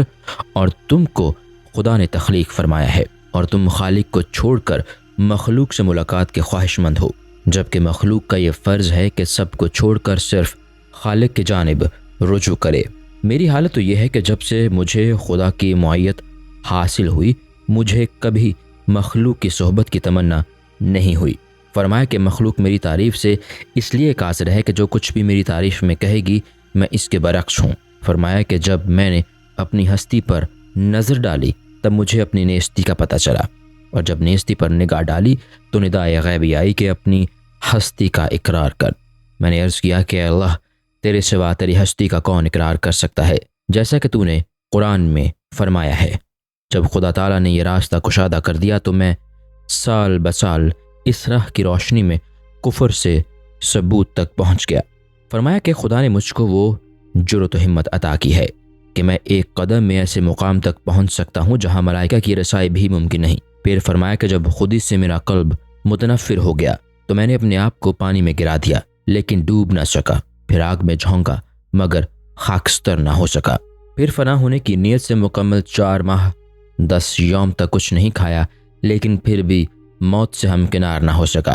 اور جب میں نے عجز کو اپنایا تو اللہ نے مجھے کشادگی عطا فرما کر ان مراتب تک پہنچا دیا جن کا اظہار الفاظ میں ممکن نہیں۔ فرمایا کہ میں نے راستہ میں ٹھہر کر ارض و سما کی تمام مخلوقات کے اعمال کا مشاہدہ کیا، لیکن ان کے اعمال میری نظر میں بے وقت ثابت ہوئے، کیونکہ مجھے ان کی ملکیت سے مکمل طور پر باخبر کر دیا گیا تھا۔ اس وقت مجھے غیب سے یہ آواز سنائی دی کہ اے ابو الحسن، جس طرح تمام مخلوقات کے اعمال تیری نگاہ میں ہیج ہیں، اسی طرح ہمارے سامنے تیری بھی کوئی وقت نہیں۔ آپ اس طرح مناجات کیا کرتے تھے کہ اے اللہ، مجھے زہد و عبادت اور علم و تصوف پر قطعاً اعتماد نہیں، اور نہ میں خود کو عالم و زاہد اور صوفی تصور کرتا ہوں۔ اے اللہ، تو یکتا ہے اور میں تیری یکتائی میں ایک ناچیز مخلوق ہوں۔ فرمایا کہ جو لوگ خدا کے سامنے ارض و سما اور پہاڑوں کی مانند ساکت و جامد ہو کر کھڑے نہیں ہوتے، انہیں جوان مرد نہیں کہا جا سکتا، بلکہ مردود ہیں۔ بلکہ مرد وہ ہے جو اپنی ہستی کو فنا کر کے اس کی ہستی کو یاد کرتے رہیں۔ پھر فرمایا کہ نیک بندہ وہی ہے جو خود کو نیک کہہ کر ظاہر نہ کرے، کیونکہ نیکی صرف خدا کی صفت ہے۔ فرمایا کہ اہل کرامت بننے کے لیے ضروری ہے کہ ایک یوم کھانا کھا کر 3 یوم تک فاقہ کیا جائے، پھر ایک مرتبہ کھانے کے بعد 1 سال تک فاقہ کش رہنا چاہیے، اور جب 1 سال تک فاقہ کشی کی قوت تمہارے اندر پیدا ہو جائے تو غیب سے ایک ایسی شے کا ظہور ہوگا کہ اس کے منہ میں سانپ جیسے کوئی چیز ہوگی، اور وہ تمہارے منہ میں دے دی جائے گی، جس کے بعد کبھی کھانے کی خواہش رونما نہ ہوگی۔ اور مجاہدات و فاقہ کشی کرتے کرتے جب میری آنتیں قطعی خشک ہو گئیں، اس وقت وہ سانپ ظاہر ہوا، اور میں نے خدا سے عرض کیا کہ مجھے کسی واسطے کی حاجت نہیں، جو کچھ بھی عطا کرنا ہے بلا واسطہ عطا فرما دے۔ اس کے بعد میرے معدے میں ایک ایسی شیرنی پیدا ہو گئی جو مشک سے زائد خوشبودار اور شہد سے زیادہ شیریں تھی۔ پھر ندا آئی کہ ہم تیرے لیے خالی معدے سے کھانا پیدا کریں گے اور تشنہ جگر سے پانی عطا کریں گے، اور اس کا یہ حکم نہ ہوتا تو میں ایسی جگہ کھانا کھاتا اور پانی پیتا کہ مخلوق کو علم بھی نہ ہو سکتا۔ فرمایا کہ جب تک میں نے خدا کے سوا دوسروں پر بھروسہ کیا، میرے عمل میں اخلاص پیدا نہ ہو سکا، پر جب میں نے مخلوق کو خیر آباد کہہ کر صرف خدا کی جانب دیکھا تو میری سعی کے بغیر ہی اخلاص پیدا ہو گیا، اور اس کی بے نیازی مشاہدہ کے بعد مجھے پتہ چلا کہ اس کے نزدیک پوری مخلوق کا علم ذرا برابر بھی وقت نہیں رکھتا، اور اس کی رحمت کے مشاہدے سے معلوم ہوا کہ وہ اتنا بڑا رحیم ہے کہ پوری مخلوق کے گناہ بھی اس کی رحمت کے آگے ہیج ہیں۔ فرمایا کہ میں برسوں خدا کے امور میں اس طرح حیرت زدہ رہا کہ میری عقل سلب کر لی گئی تھی، اس کے باوجود بھی مخلوق مجھے دانشور سمجھتی رہی۔ فرمایا کہ کاش فردوس و جہنم کا وجود نہ ہوتا، تاکہ یہ معلوم ہو سکتا کہ تیرے پرستاروں کی تعداد کتنی ہے اور جہنم سے بچنے کے لیے کتنے بندے تیری عبادت کرتے ہیں۔ فرمایا کہ میں یہ دعا کرتا ہوں کہ اللہ تعالیٰ تمام مخلوق کو غموں سے نجات دے کر مجھے دائمی غم عطا کر دے، اور اتنی قوت برداشت دے دے کہ میں اس بار عظیم کو سنبھال سکوں۔ فرمایا کہ میرے سر کی ٹوپی عرش پر اور قدم تحت الثری میں ہے، اور میرا ایک ہاتھ مشرق میں اور دوسرا مغرب میں ہے، یعنی خدا نے مجھ کو ارض و سما اور مشرق و مغرب کے تمام حالات سے باخبر کر دیا ہے، اور تمام حجابات مجھ سے دور کر دیے گئے ہیں۔ فرمایا کہ خدا تک رسائی کے لیے بے شمار راستے ہیں، یعنی خدا نے جتنی مخلوق پیدا کی ہے اسی قدر خدا تک رسائی کے راستے بھی ہیں، اور ہر مخلوق اپنی بساط کے مطابق ان راہوں پر گامزن رہتی ہے، اور میں نے ہر راہ پر چل کر دیکھ لیا لیکن کسی راہ کو خالی نہیں پایا۔ پھر میں نے خدا سے دعا کی کہ مجھے ایسا راستہ بتا دے جس میں تیرے اور میرے سوا کوئی اور نہ ہو۔ چنانچہ اس نے وہ راستہ مجھ کو عطا کر دیا، لیکن اس راستے پر چلنے کی کسی دوسرے میں طاقت نہیں ہے۔ اس کا مفہوم یہ ہے کہ طالبین الہی کے لیے ضروری ہے کہ غم و علام میں بھی خوشی کے ساتھ اطاعت الہی کرتے رہیں، کیونکہ ایسے عالم میں اطاعت کرنے والوں کو دوسروں کی بنسبت بہت جلد قرب الہی حاصل ہو جاتا ہے۔ فرمایا کہ جوان مرد وہی ہے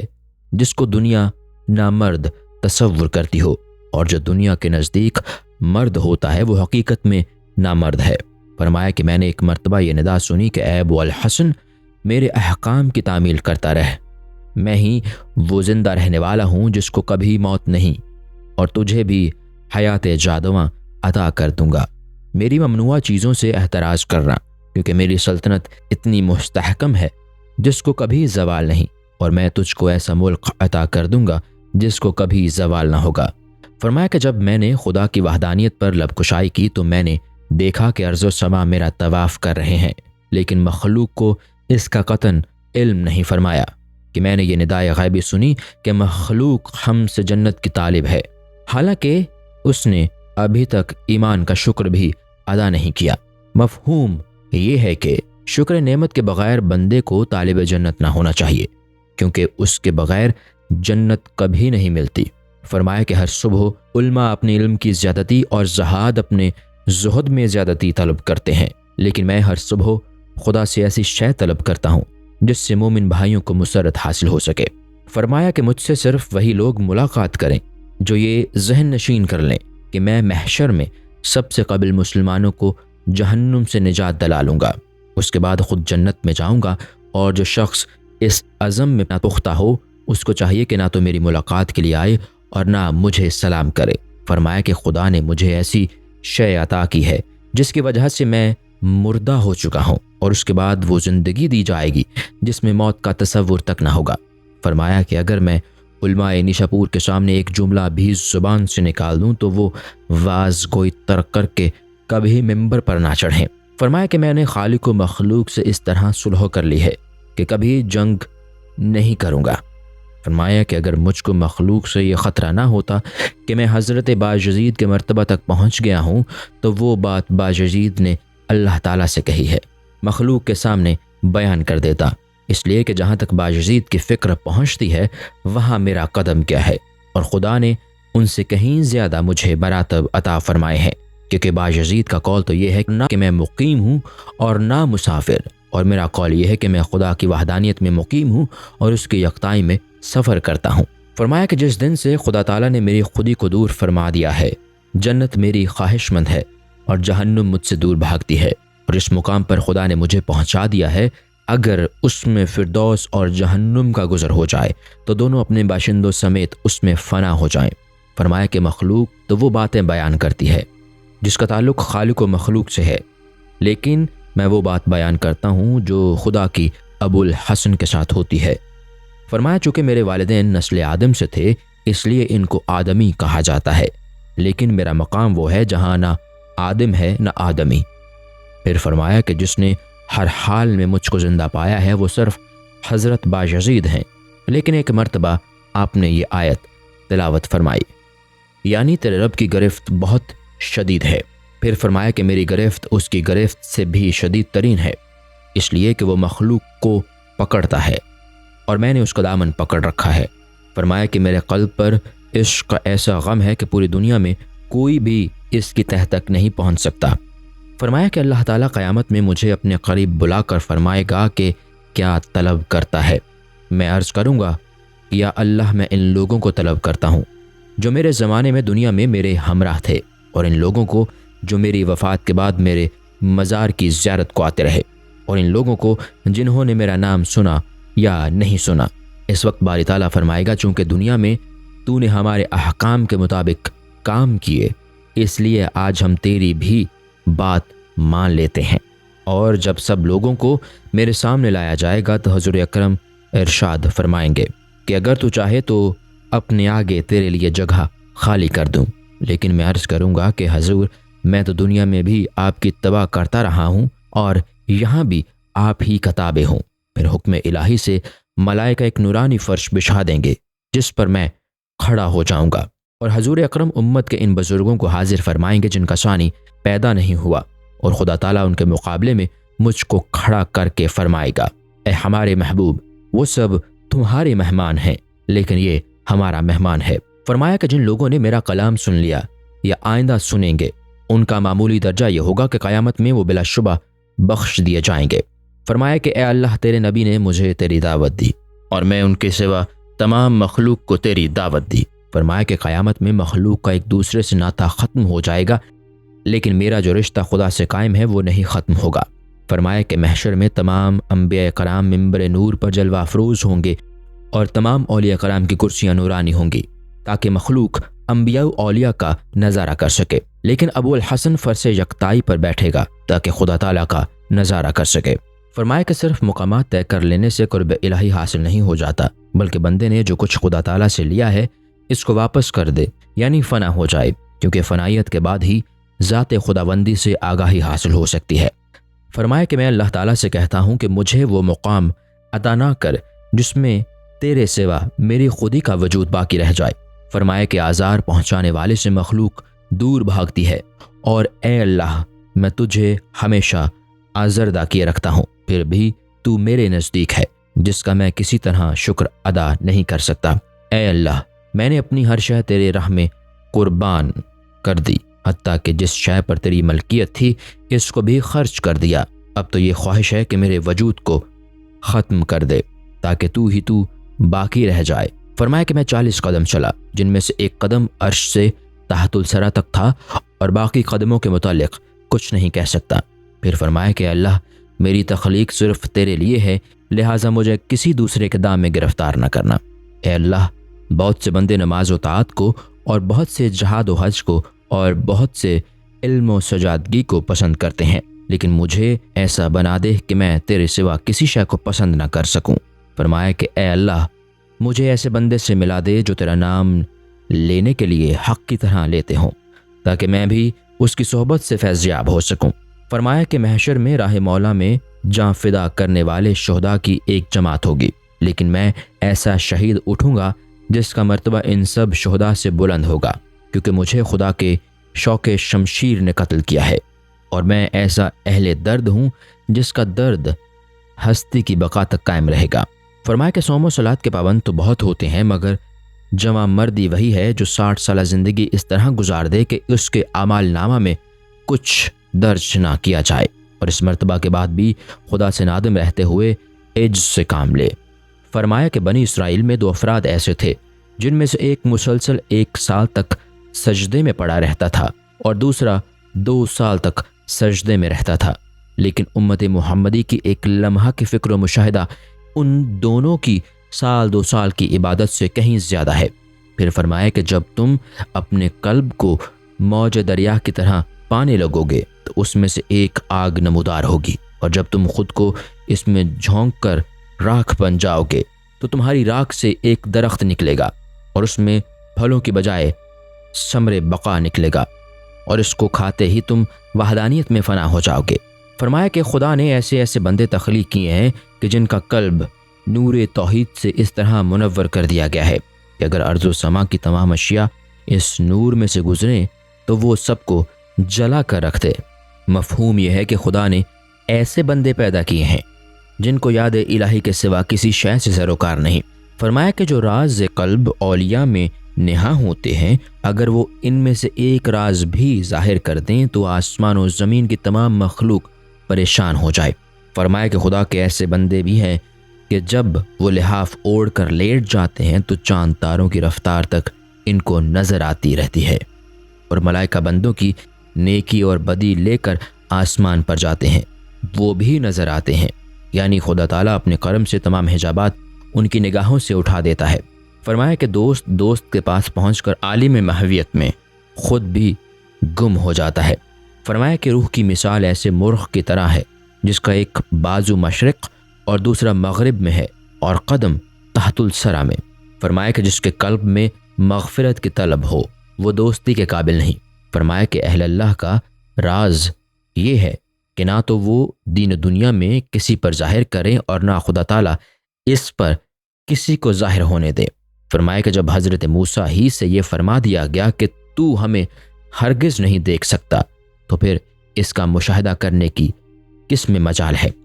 اور لن تارانی فرما کر ان لوگوں کی زبان بند کر دی گئی جو اس کے دیدار کے متمنی رہتے ہیں۔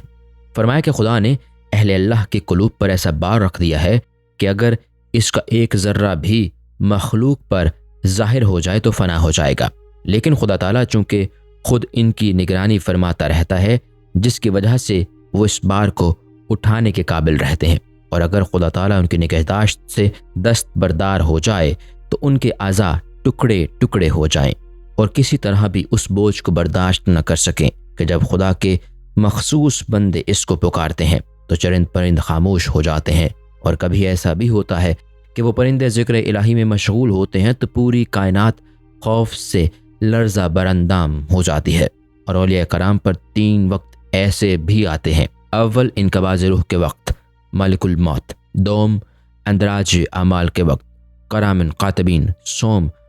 قبر میں نقیرین سوال کرتے ہیں۔ فرمایا کہ خدا تعالیٰ کی نوازش کے بعد بندے کو ایسی لسان غیبی عطا کر دی جاتی ہے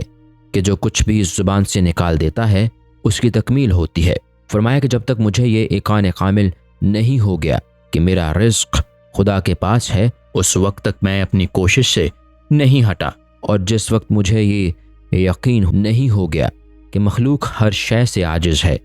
اس وقت تک مخلوق سے کنارہ کش نہیں ہوا۔ فرمایا کہ زندگی اس طرح گزارنی چاہیے کہ کرامن کاتبین بھی معطل ہو کر رہ جائیں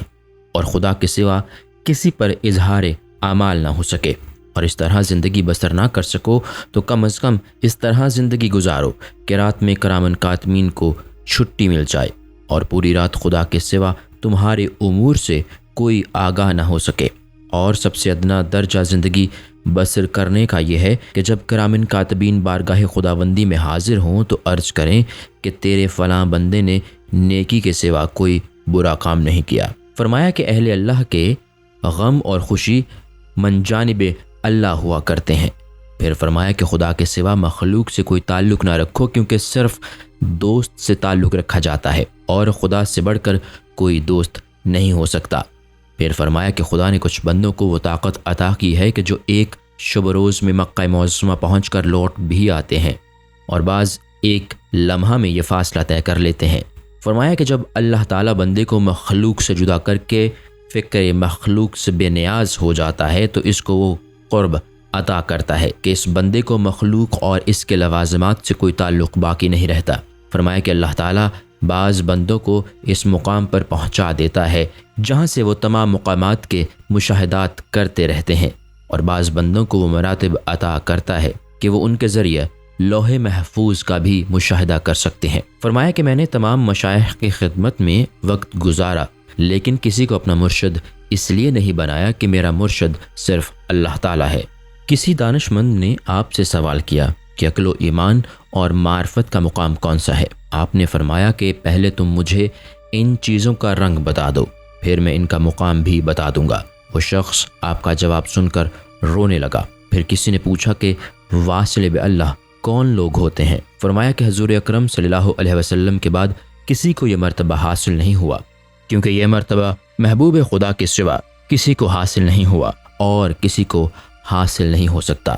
پھر فرمایا کہ اہل اللہ وہ ہیں جو دنیا سے اس طرح علیحدہ ہو جائیں کہ اہل دنیا کو پتہ بھی نہ چل سکے، کیونکہ مخلوق سے وابستگی میں مخلوق ان سے آگاہ رہے گی۔ فرمایا کہ اولیاء اللہ اپنے مراتب کے اعتبار سے ہم کلام نہیں ہوتے، بلکہ مخلوق کے مراتب کے اعتبار سے گفتگو کرتے ہیں، کیونکہ ان کے مراتب کی گفتگو مخلوق نہیں سمجھ سکتی۔ فرمایا کہ جو لوگ کچھ نہ جاننے کے باوجود یہ کہتے ہیں کہ ہم کچھ جانتے ہیں، وہ در حقیقت کچھ بھی نہیں جانتے، اور جب یہ تصور کر لیتے ہیں کہ ہم کچھ بھی نہیں جانتے تو اس وقت اللہ تعالیٰ ہر شے سے انہیں واقف کر دیتا ہے اور معرفت کے انتہائی مدارج ان کو عطا فرماتا ہے۔ فرمایا کہ اپنے عقل و گمان سے خدا کو کوئی نہیں پہچان سکتا، بلکہ جس قدر بھی جان لیا ہو یہی تصور کرے کہ کاش میں خدا کو اس سے زیادہ جان سکتا۔ فرمایا کہ نیک بندوں کو موت سے قبل ہی رجوع اللہ ہو جانا چاہیے۔ فرمایا کہ سب سے بہترین مریض قلب وہی ہے جو یاد الہی میں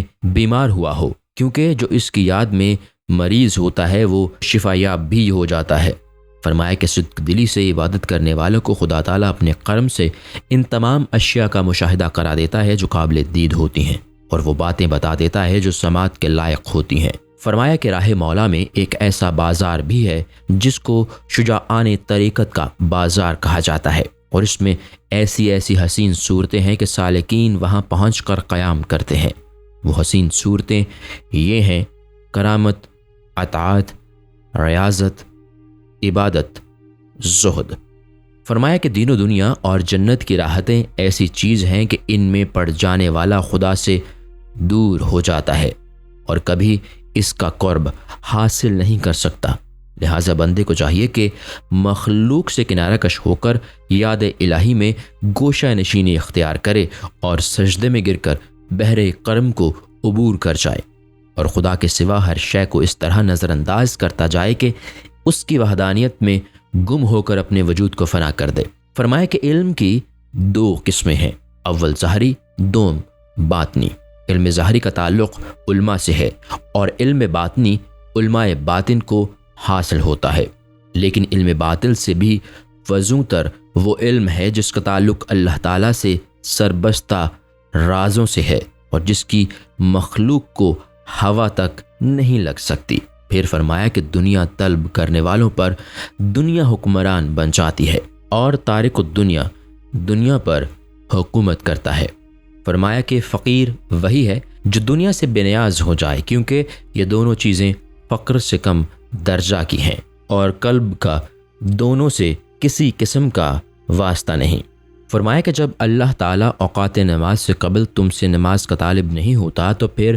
تم بھی قبل از وقت طلب رزق سے احتراز کرو۔ فرمایا کہ صاحب حال اپنی حالت سے خود بھی بے خبر ہوتا ہے، کیونکہ جس حال سے وہ آگاہ ہو جائے اس کو کسی طرح بھی حال تعبیر نہیں کیا جا سکتا، بلکہ اس کو علم کہا جائے گا۔ فرمایا کہ جس جماعت میں سے اللہ تعالیٰ کسی کو سرفراز کرنا چاہتا ہے اس کے تصدیق میں پوری جماعت کو بخش دیتا ہے۔ فرمایا کہ علماء کا یہ دعویٰ غلط ہے کہ ہم جانشین انبیاء ہیں، بلکہ در حقیقت انبیاء کے جانشین اولیاء کرام ہیں، کیونکہ ان کو علم باطن حاصل ہوتا ہے اور حضور اکرم صلی اللہ علیہ وسلم کے اکثر اوصاف ان میں پائے جاتے ہیں، مثلا فقر و سخا، امانت و دیانت وغیرہ۔ اس کے علاوہ جس طرح حضور اکرم صلی اللہ علیہ وسلم کو ہم وقت دیدار الہی حاصل تھا، جس طرح خیر و شر کو من جانب اللہ تصور فرماتے تھے اور خیر و شر پر صبر سے کام لیتے تھے اور مخلوق سے زیادہ ربط و ضبط سے کام نہ لیتے تھے اور پابندی وقت کے کبھی ان چیزوں سے خائف نہیں ہوئے تھے جن سے مخلوق خوف زدہ رہتی ہے، اور نہ کبھی آپ ان چیزوں سے توقعات وابستہ فرماتے تھے جن سے مخلوق کو توقع ہوتی ہے۔ اسی نوعیت کی بہت سی چیزیں اولیاء کرام میں بھی پائی جاتی ہیں، اس لیے صحیح معنوں میں جانشین انبیاء وہی لوگ ہیں۔ فرمایا کہ حضور اکرم صلی اللہ علیہ وسلم ایک ایسا بحر بیکراں تھے کہ اگر اس کا ایک قطرہ بھی باہر آ جاتا تو کل کائنات اس میں غرق ہو جاتی۔ فرمایا کہ صحیح بسیار کے باوجود بھی تمہیں سمجھنا چاہیے کہ تم خدا کے لائق نہیں ہو اور نہ تمہیں اس قسم کا دعویٰ کرنا چاہیے، ورنہ دلیل کے بغیر تمہارا دعویٰ غلط ثابت ہوگا۔ فرمایا کہ تم جو چاہو خدا سے طلب کرو، لیکن نفس کے بندے اور جاہو مرتبت کے غلام نہ بنو، کیونکہ محشر میں مخلوق ہی مخلوق کی دشمن ہوگی۔ فرمایا کہ اگر تم خدا کے سوا دوسری چیزوں کے طالب ہو تو اللہ تعالیٰ کے ساتھ الوہیمتی کا ثبوت پیش کرو، کیونکہ اعلی ہمت لوگوں کو اللہ تعالیٰ ہر شے سے نواز دیتا ہے۔ فرمایا کہ مست لوگ وہی ہیں جو شراب محبت کا جام پی کر مدہوش ہو جاتے ہیں۔ فرمایا کہ مخلوق کی یہ خواہش رہتی ہے کہ دنیا میں عقبہ کے لائق کوئی چیز ساتھ لے جائیں، لیکن فنائیت کے سوا عقبہ کے قابل کوئی شے نہیں۔ فرمایا کہ امام وہی ہے جس نے تمام راہیں طے کر لی ہوں۔ فرمایا کہ بندوں کو کم از کم اتنا ذکر الہی ضرور کرنا چاہیے کہ تمام کام شرعیہ کی مکمل تکمیل ہوتی رہے، اور اتنا علم بہت کافی ہے کہ اوامر و نواہی سے کما حقہ واقفیت ہو جائے، اور اتنا یقین بہت کافی ہے جس سے یہ علم ہو سکے کہ جتنا رزق مقدر ہو چکا ہے ضرور مل کر رہے گا، اور اتنا زہد بہت کافی ہے کہ اپنے مقرر کردہ رزق پر اکتفا کرتے ہوئے زیادہ کی تمنا باقی نہ رہے۔ فرمایا کہ اگر اللہ تعالیٰ کسی کو اس کے مراتب کے اعتبار سے الہیین میں پہنچا دے، جب بھی اس کی یہ خواہش نہ ہونی چاہیے کہ اس کے احباب بھی الہیین میں داخل ہو جائیں۔ فرمایا کہ اگر تم ارض و سما اور خدا کی ذات کے ذریعے خدا کو جاننا چاہو گے جب بھی نہیں پہچان سکتے، البتہ نور یقین کے ساتھ اگر اس کو جاننا چاہو گے تو اس تک رسائی حاصل کر لو گے۔ فرمایا کہ چشمے کے بجائے دریا سے گزر کر بھی پانی کے بجائے خون جگر پیتے رہو، تاکہ تمہارے بعد آنے والے کو یہ اندازہ ہو سکے کہ یہاں سے کوئی سوختہ جگر بھی گزرا ہے۔ فرمایا کہ نیکیوں کے ذکر کے وقت ایک سفید ابر برستا رہتا ہے، اور ذکر الہی کے وقت سبز رنگ کے عشق کا بادل برستا ہے، لیکن نیکیوں کا ذکر عوام کے لیے رحمت اور خواص کے لیے غفلت ہے۔ پھر فرمایا کہ 3 ہستیوں کے علاوہ سب ہی لوگ مسلمانوں کا شکوہ کرتے رہتے ہیں۔ اول، اللہ تعالیٰ مومن کا شکوہ نہیں کرتا۔ دوم، حضور اکرم صلی اللہ علیہ وسلم شکوہ نہیں کرتے۔ سوم، ایک مومن دوسرے کا شکوہ نہیں کرتا۔ فرمایا کہ سفر کی بھی 5 اقسام ہیں۔ اول، قدموں سے سفر کرنا۔ دوم، قلب سے سفر کرنا۔ سوم، ہمت سے سفر کرنا۔ چہارم، دیدار کے ذریعہ سفر کرنا۔ پنجم، فسائیت نفس کے ساتھ سفر کرنا۔ فرمایا کہ جب میں نے مردان حق کے مراتب کا اندازہ کرنے کے لیے جانب عرش نظر ڈالی تو معلوم ہوا کہ وہاں تمام اولیاء کرام بے نیاز ہیں، اور یہی بے نیازی ان کے مراتب کا انتہائی درجہ ہے، اور یہ درجہ بھی اس وقت حاصل ہوتا ہے جب بندہ اچھی طرح خدا تعالیٰ کی پاکی کا مشاہدہ کر لیتا ہے۔ فرمایا کہ ہزاروں بندے شریعت پر گامزن ہوتے ہیں، جب کہیں ان میں سے صرف ایک بندہ ایسا نکلتا ہے جس کے اطراف میں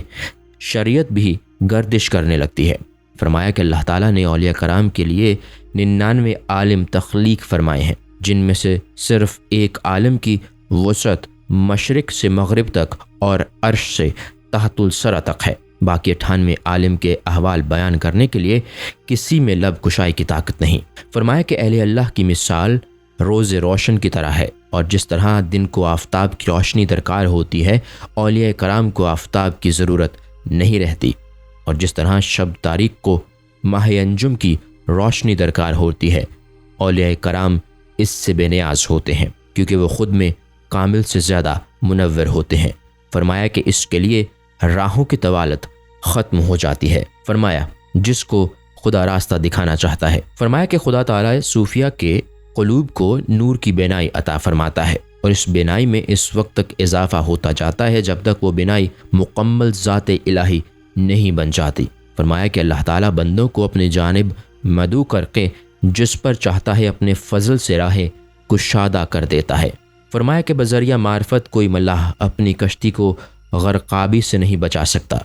ہزاروں آئے اور غرق ہوتے چلے گئے، بس ایک ذات باری تعالیٰ کا وجود باقی رہ گیا۔ فرمایا کہ روز محشر جب حضور اکرم صلی اللہ علیہ وسلم مخلوق کے معائنہ کے لیے جنت میں تشریف لے جائیں گے تو ایک جماعت کو دیکھ کر باری تعالیٰ سے سوال کریں گے کہ یہ لوگ کون ہیں اور یہاں کیسے پہنچ گئے، کیونکہ فنا فی اللہ ہونے والی جماعت کو ایسی راہوں سے جنت میں پہنچایا جائے گا کہ ان کو کوئی نہیں دیکھ سکے گا۔ فرمایا کہ اللہ تعالیٰ تک رسائی کے لیے 1000 منزلیں ہیں، جن میں سب سے پہلی منزل کرامت ہے، اور اس منزل میں کم ہمت افراد آگے نہیں بڑھ سکتے اور اگلی منازل سے محروم رہ جاتے ہیں۔ فرمایا کہ ہدایت و ضلالت دونوں جداگانہ راہیں ہیں۔ ہدایت کی راہ تو خدا تک پہنچا دیتی ہے، لیکن ضلالت کی راہ بندے کی جانب سے اللہ کی طرف جاتی ہے۔ لہذا جو شخص یہ دعویٰ کرتا ہے کہ میں خدا تک پہنچ گیا وہ جھوٹا ہے، اور جو یہ کہتا ہے کہ مجھے خدا تک پہنچایا گیا ہے وہ اپنے قول میں ایک حد تک صادق ہے۔ فرمایا کہ خدا کو پا لینے والا خود باقی نہیں رہتا،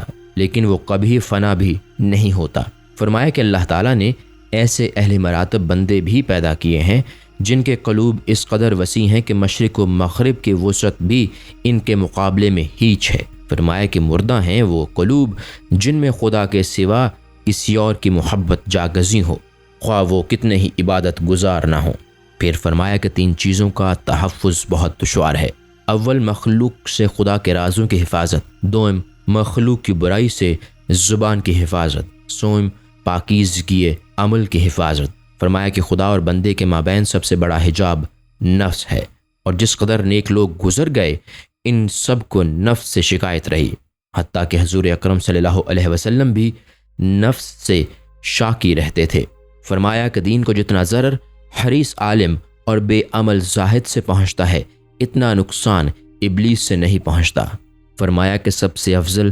امور ذکر الہی، سخاوت، تقوی اور صحبت اولیاء ہیں۔ فرمایا کہ اگر تم اہل دنیا کی نگاہوں سے 1000 میل دور بھی بھاگنا چاہو گے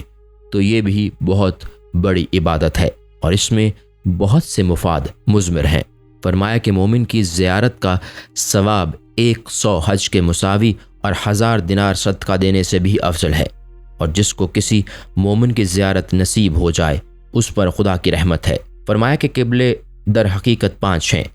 پہلا جو مومن کا قبلہ ہے، دوسرا بیت المقدس جو حضور اکرم صلی اللہ علیہ وسلم کے سوا گزشتہ تمام انبیاء کرام کا قبلہ ہے، سوم بیت المعموریہ آسمانی ملائکہ کا قبلہ ہے، چہارم عرش یہ دعا کا قبلہ ہے، پنجم ذات باری تعالیٰ یہ جمع مردوں کا قبلہ ہے، جیسا کہ قرآن میں فرمایا گیا ہے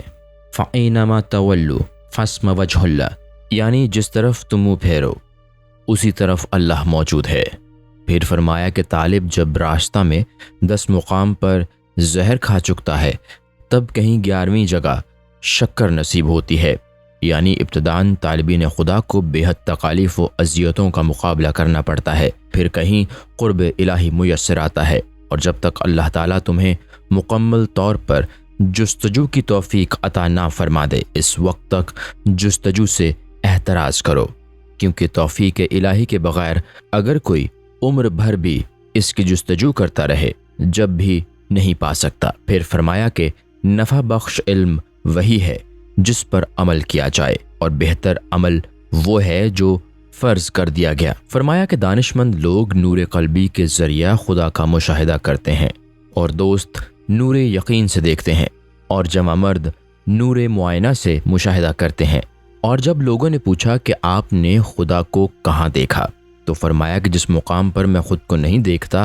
وہاں خدا کو دیکھتا ہوں۔ فرمایا کہ اکثر لوگوں نے دعویٰ تو کر دیا لیکن نہیں سوچا کہ یہ دعویٰ اس بات کی دلیل ہے کہ معرفت حاصل نہیں ہوئی، بلکہ یہ دعویٰ خود ان کے لیے حجاب بن گیا۔ فرمایا کہ حق و باطل کا اندیشہ کرنے والے اہل حق نہیں ہو سکتے۔ فرمایا کہ عمل کرنا گو بہتر شے ہے، لیکن اتنی واقفیت ہونا ضروری ہے کہ عامل تم خود ہو یا تمہارے پس پردہ کوئی دوسرا ہے، کیونکہ عمل وہی اچھا ہے جس کے پس پردہ کوئی دوسرا نہ ہو، بلکہ وہ عمل تم خود کر رہے ہو۔ اس کی مثال ایسی ہے جیسے کوئی تاجر اپنے مالک کے مال سے تجارت کرتے ہوئے اور جب وہ سرمایہ واپس لے لیا جائے تو وہ مفلس ہو کر رہ جائے۔ فرمایا کہ خدا کو ہر جگہ اس طرح حاضر سمجھو کہ تمہارا وجود باقی نہ ہے، کیونکہ تم اپنی ہستی کی بقا تک اس کی ہستی سے محروم رہو گے۔ فرمایا کہ عبادت یا تو جسمانی ہوتی ہے یا زبانی یا قلب سے اس کی اطاعت کرنا ہے۔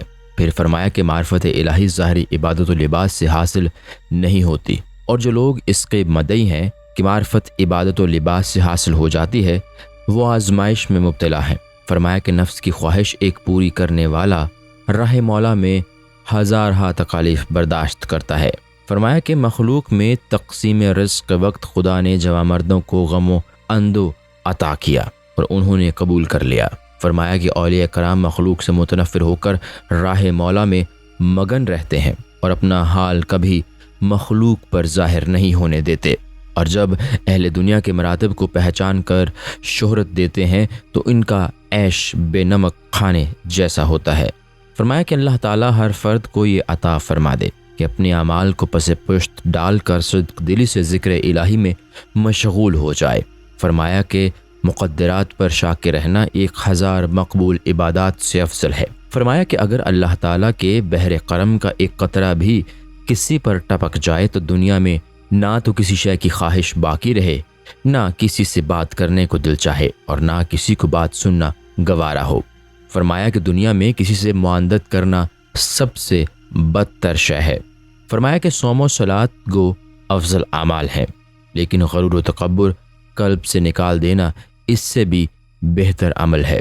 فرمایا کہ 40 سال تک عبادت کرنا ضروری ہے، 10 سال تک تو اس لیے کہ زبان میں صداقت و راست بازی پیدا ہو جائے، اور 10 سال اس لیے کہ جسم کا بڑھا ہوا گوشت کم ہو جائے، اور 10 سال اس لیے کہ خدا سے قلبی پیدا ہو جائے، اور 10 سال اس لیے کہ تمام احوال درست و اصلاحی ہو جائیں۔ اور جو شخص اس طرح 40 سال عبادت کرے گا وہ مراتب میں سب سے بڑھ جائے گا۔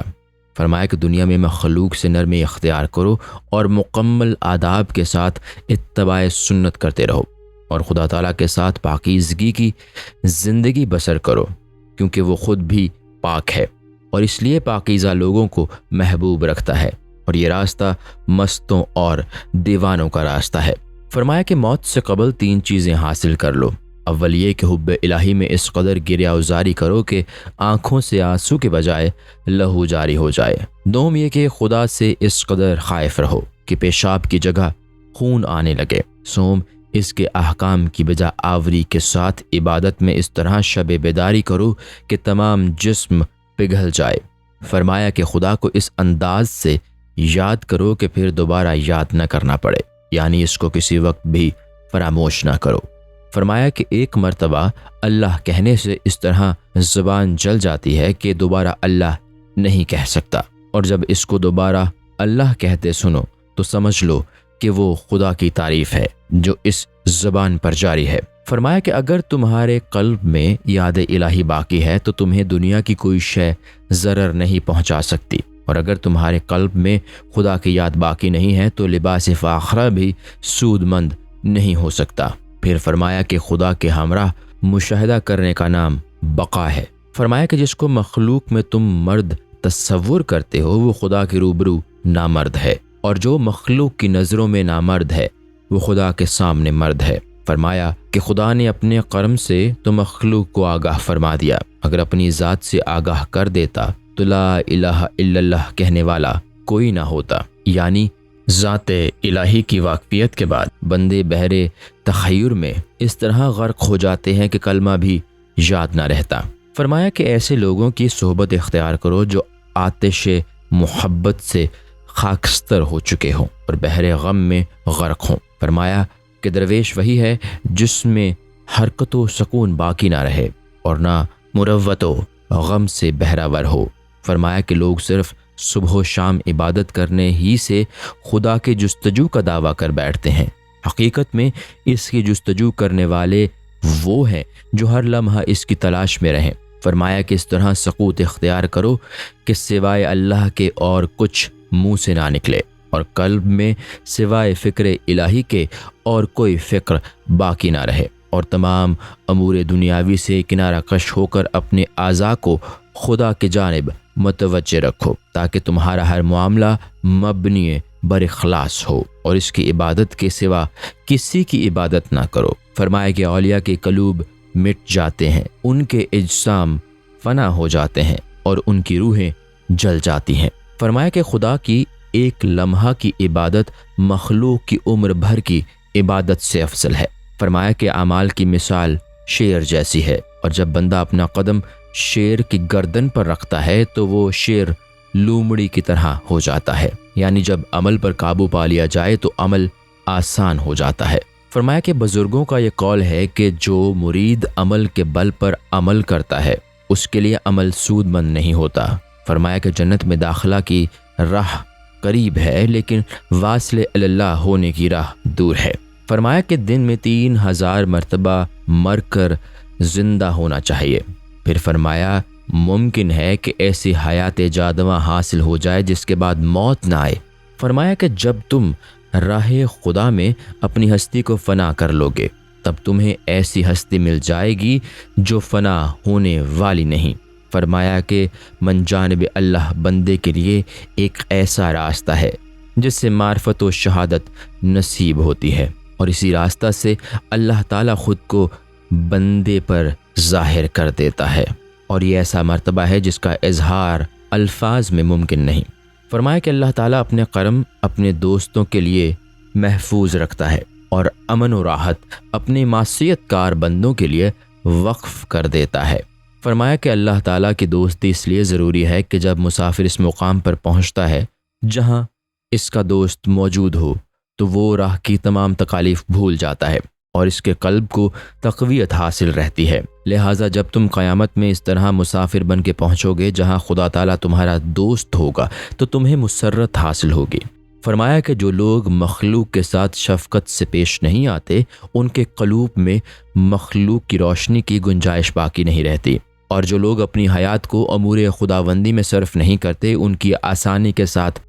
پلسرات سے گزر نہیں ہو سکتی۔ ایک خراسانی سے حج پر روانہ ہوتے وقت آپ نے سوال کیا کہ کہاں کا قصد ہے؟ اس نے جواب دیا کہ مکہ معظمہ کا۔ آپ نے فرمایا کہ وہاں کیوں جا رہے ہو؟ اس نے عرض کیا کہ خدا کی طلب میں جا رہا ہوں۔ فرمایا کہ خراسان میں خدا نہیں ہے؟ اور جیسا کہ حضور اکرم صلی اللہ علیہ وسلم نے فرمایا کہ علم حاصل کرو خواہ چین میں ہو، لیکن یہ نہیں کہ خدا کی تلاش میں ایک مقام سے دوسرے مقام تک جاتے پھرو۔ فرمایا کہ جس سانس میں بندہ خدا سے خوش ہو جائے وہ سانس برسوں کے صوم و صلات سے افضل ہے۔ فرمایا کہ ہر مخلوق میں مومن کے لیے حجاب ہے اور نہ جانے مومن اس دام و حجاب میں کب پھنس جائے۔ فرمایا کہ جو بندہ ایک شب و روز اس حال میں گزار دے کہ اس کی ذات سے کسی مسلمان کو اذیت نہ پہنچے تو وہ شخص ایک شب و روز حضور اکرم صلی اللہ علیہ وسلم کی صحبت میں رہا، اور جو شخص مومن کو کسی دن اذیت پہنچاتا ہے اللہ تعالیٰ اس کی اس یوم کی عبادت قبول نہیں کرتا۔ فرمایا کہ جو بندہ دنیا میں انبیاء اور اولیاء اور خدا سے شرم کرتا ہے عقبہ میں اللہ تعالیٰ اس سے شرم کرتا ہے۔ فرمایا کہ 3 قسم کے لوگوں کو قرب الہی حاصل ہوتا ہے، اول مجرد اور صاحب علم کو، دوم صاحب سجاد کو، سوم اہل قصب و ہنر کو۔ فرمایا کہ نان جو کھانے والا ٹاٹ کا لباس پہننے کے لیے ہی صوفی نہیں بن جاتا، کیونکہ اگر صوفی بننے کا دار و مدار اس پر موقوف ہوتا تو تمام اون والے اور جو کھانے والے جانور صوفی بن جایا کرتے، بلکہ صوفی وہ ہے جس کے قلب میں صداقت اور عمل میں اخلاص ہو۔ فرمایا کہ مجھے مرید کرنے کی خواہش نہیں، کیونکہ میں مرشد ہونے کا دعوے دار نہیں، بلکہ میں تو ہر وقت اللہ کافی کہا کرتا ہوں۔ فرمایا کہ اگر تم نے عمر میں ایک مرتبہ بھی خدا تعالیٰ کو آزردہ کیا تو زندگی بھر اس سے معذرت چاہتے رہو، کیونکہ اگر وہ اپنی رحمت سے معاف بھی کر دے، جب بھی تمہارے قلب سے یہ داغ حسرت محو نہ ہونا چاہیے کہ تم نے اللہ تعالیٰ کو آزردہ کیا۔ فرمایا کہ قابل صحبت وہی ہے جو آنکھ سے اندھی، کان سے بہری اور منہ سے گونگی ہو، یعنی ایسے شخص کی صحبت اختیار کرنی چاہیے جو اپنی آنکھ سے خدا کے سوا کسی کو نہ دیکھتا ہو، جو اپنے کانوں سے حق کے سوا کوئی بات نہ سنتا ہو اور زبان سے حق کے سوا کچھ نہ کہتا ہو۔ فرمایا کہ افسوس ہے اس پرندے پر جو اپنے آشیانے سے دانے کی جستجو میں نکل کر آشیانے کا راستہ ہی بھول جائے اور ہر سمت میں بھٹکتا پھرے۔ فرمایا کہ حقیقت میں غریب وہی ہے جس کا زمانے میں کوئی ہم نوا نہ ہو، لیکن میں خود کو غریب اس لیے نہیں کہہ سکتا کہ نہ تو میں اس دنیا اور اہل دنیا کا موافق ہوں اور نہ دنیا ہی میرے موافق ہے۔ اللہ والے دنیا اور اس کی دولت سے خوش نہیں ہوا کرتے۔ فرمایا کہ اللہ تعالیٰ بندوں کو یہ 3 مراتب عطا فرماتا ہے۔ اول یہ کہ بندہ دیدار الہی سے مشرف ہو کر اللہ اللہ کہتا رہے، دوم بندہ عالم و وجد میں اللہ کو پکارتا پھرے، سوم بندہ اللہ کی زبان بن کر اللہ اللہ کہے۔ پھر فرمایا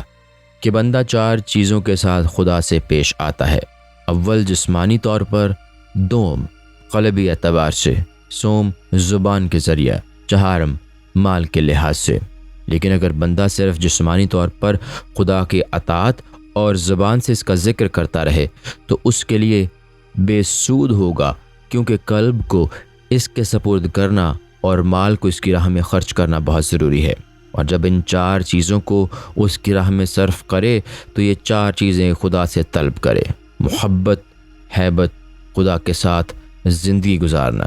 اس کے راستہ میں یگانگت و موافقت۔ فرمایا کہ خدا نے ہر بندے کو کسی نہ کسی شغل سے دوچار کر کے اپنے سے جدا کر دیا، لیکن شجاعت یہ ہے کہ تم تمام چیزوں کو چھوڑ کر خدا کو اس طرح پکڑ دو کہ وہ تمہیں اپنے سے جدا ہی نہ کر سکے۔ فرمایا کہ زمین پر چلنے پھرنے والے لوگ مردہ ہیں اور زمین میں بہت مدفون لوگ زندہ ہیں۔ فرمایا کہ علماء کرام کہتے ہیں کہ حضور اکرم صلی اللہ علیہ وسلم کی 9 عدد ازواج مطہرات تھیں۔ بعض کے لیے آپ سال بھر کا کھانے کا سامان بھی جمع فرما لیتے تھے اور صاحب اولاد بھی تھے، لیکن میں کہتا ہوں کہ 63 سال عمر ہونے کے باوجود بھی آپ دونوں جہانوں سے دل برداشت تھے،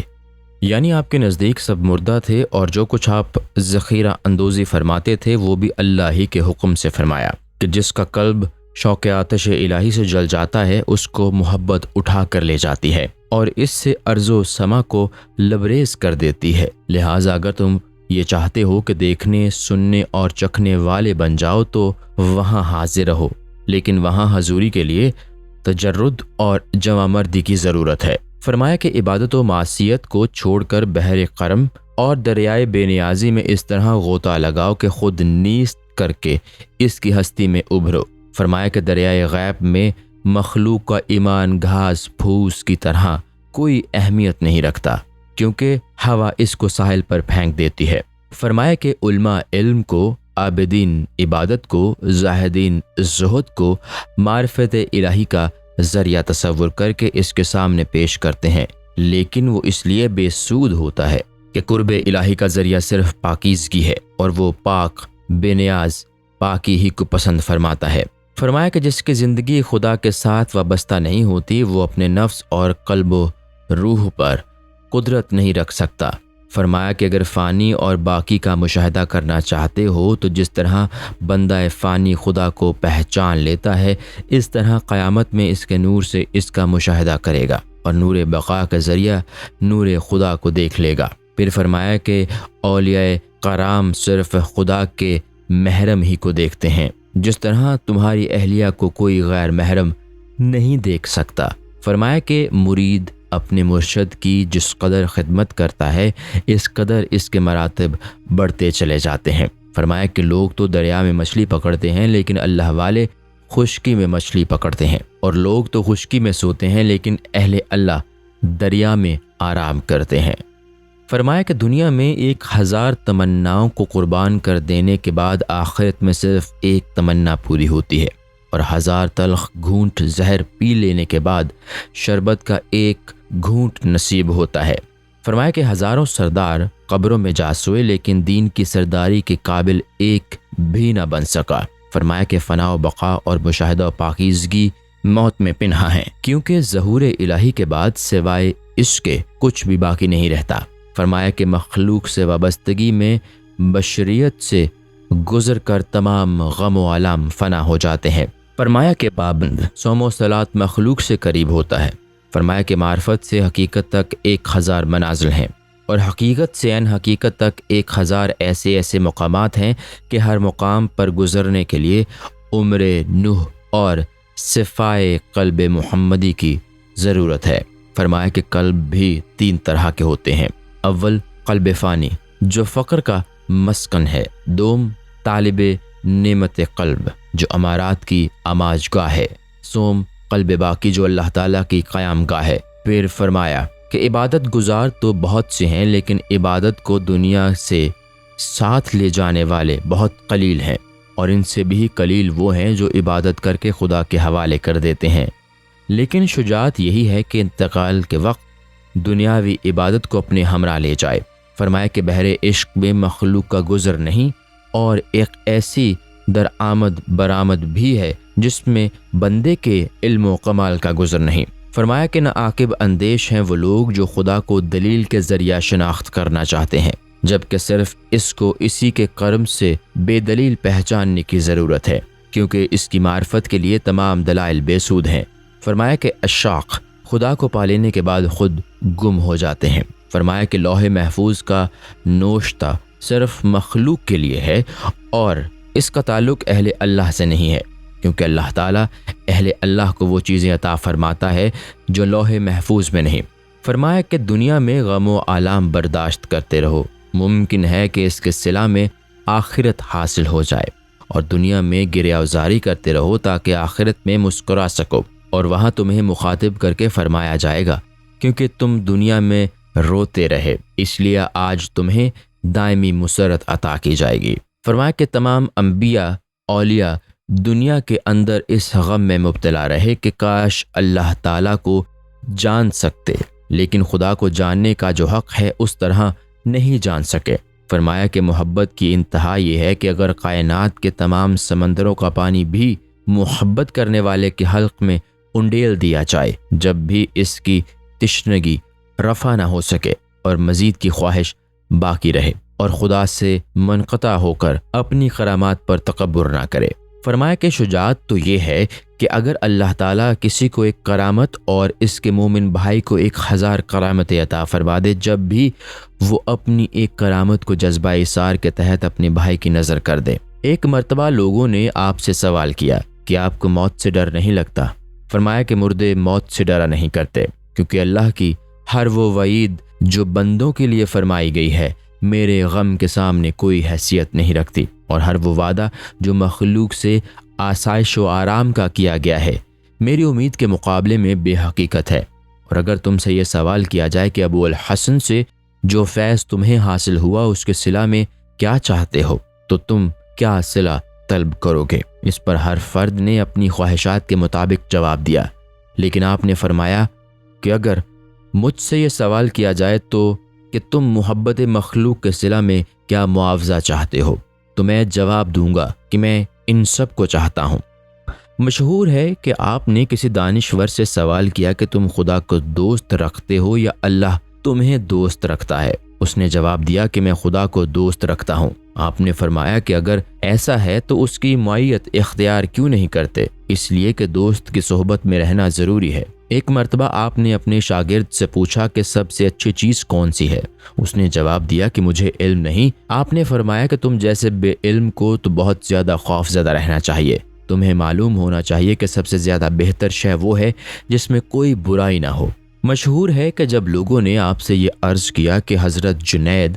دنیا میں باہوش آئے اور ہوش کے ساتھ چلے گئے، اور حضرت شبلی مدہوش آئے اور مدہوش لوٹ گئے، آپ نے فرمایا کہ اگر ان دونوں سے پوچھا جائے کہ تم دنیا میں کس طرح واپس ہوئے تو یہ کچھ بھی نہ بتا سکیں گے، کیونکہ ان دونوں میں سے کوئی بھی نہیں جانتا کہ وہ کس طرح آیا اور کس طرح واپس گیا۔ اور آپ نے جس وقت یہ جملہ فرمایا تو غیب سے آواز آئی کہ اے ابو الحسن، تو نے بالکل درست کہا، کیونکہ جو خدا سے آگاہ ہو جاتا ہے اس کو خدا کے سوا کچھ نظر نہیں آتا۔ اور جب لوگوں نے اس جملے کا مفہوم پوچھا تو آپ نے فرمایا کہ زندگی کو نامرادی میں گزارنے کا نام بندگی ہے۔ پھر لوگوں نے سوال کیا کہ ہمیں کیا چیزیں اختیار کرنی ہوں گی جس کی بنیاد پر ہم میں بیداری پیدا ہو؟ فرمایا کہ عمر کو ایک سانس سے زیادہ تصور نہ کرو۔ پھر لوگوں نے پوچھا کہ فقر کی کیا علامت ہے؟ فرمایا کہ قلب پر ایسا رنگ چڑھ جائے جس پر دوسرا کوئی رنگ نہ چڑھ سکے۔ فرمایا کہ میں خدا کے سوا کسی کو اپنے قلب میں جگہ نہیں دیتا، اگر کوئی خیال آ بھی جائے تو فوراً نکال پھینکتا ہوں۔ فرمایا کہ میں اس مقام پر ہوں جہاں ذرے ذرے کی تحقیق کا مجھے علم ہے کہ میں نے 50 سال اس طرح گزارے ہیں کہ خدا کے ساتھ اخلاق سے رہا کہ مخلوق کی اس میں کوئی گنجائش باقی نہیں تھی، اور نماز عشاء سے لے کر صبح سے شام تک عبادت میں مشغول رہتا تھا، اور اس عرصہ میں کبھی پاؤں پھیلا کر نہیں بیٹھا۔ جب کہیں اس کے صلہ میں یہ مراتب حاصل ہوئے کہ ظاہری طور پر میں دنیا میں سوتے ہوئے فردوس و جہنم کی سیر کرتا رہتا ہوں، اور دونوں عالم میرے لیے ایک ہو چکے ہیں، اس لیے کہ میں ہمہ اوقات خدا کی معیت میں رہتا ہوں۔ فرمایا کہ پہلا راستہ نیاز کا ہے، اس کے بعد خلوت، اس کے بعد دیدار، اس کے بعد بیداری ہے۔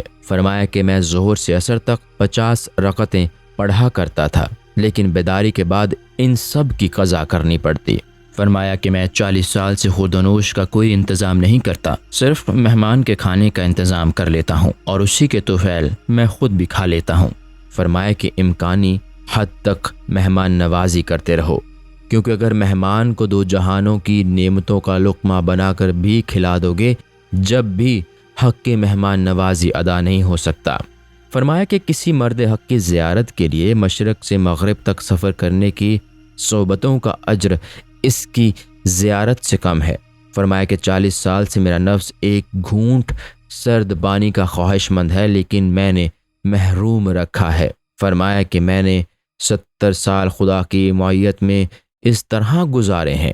کہ اس دوران ایک لمحہ بھی کبھی اتباع نفس نہیں کی۔ 40 سال تک آپ کو بینگن کھانے کی خواہش رہی، لیکن آپ نے نہیں کھائے، اور ایک دن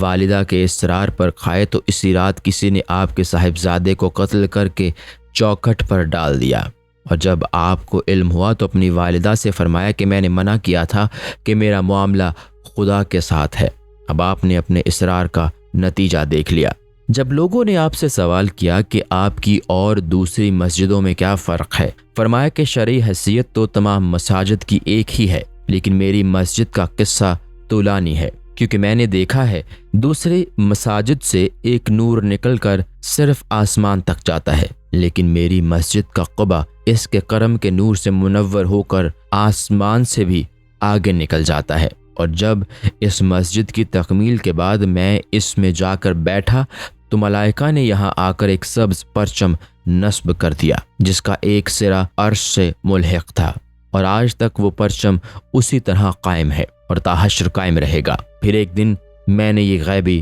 آواز سنی کہ اے ابو الحسن، جو لوگ تیری مسجد میں داخل ہو جائیں گے ان پر آتش جہنم حرام ہو جائے گی، اور جو لوگ تیری حیات میں یا وفات کے بعد اس مسجد میں 2 رکعت نماز ادا کریں گے ان کا حشر عبادت لرزاں بندوں کے ساتھ ہوگا۔ آپ فرمایا کرتے تھے کہ مسلمان کے لیے ہر جگہ مسجد ہے اور ہر یوم جمعہ اور ہر مہینہ ماہ سیام ہے، لہٰذا بندہ جہاں بھی ہو اللہ تعالیٰ کی معیت اختیار کرے۔ فرمایا کہ دنیا میں سے 400 دینار کا مقروض ہو کر جانا پسند کرتا ہوں بنسبت اس کے کہ سائل کے سوال کو رد کر دوں۔ پھر فرمایا کہ جب قیامت میں مجھ سے سوال ہوگا کہ تو دنیا سے کیا لے کر آیا تو میں عرض کروں گا کہ تو نے دنیا میں کتے کو میرا ساتھی بنا دیا تھا اور میں ہر لمحہ اس کی نگرانی میں لگا رہتا تھا تاکہ وہ مجھے اور دوسرے لوگوں کو کاٹ نہ لے، اور تو نے مجھے نجاست سے لبریز فطرت عطا کی تھی جس کی پاکیزگی کے لیے میں نے تمام عمر صرف کر دی۔ فرمایا کہ لوگ تو یہ کہتے رہتے ہیں کہ اے اللہ عالم نزا اور قبر میں ہماری اعانت فرمانا، لیکن میں یہ کہتا ہوں کہ اللہ ہر لمحہ اور ہر گھڑی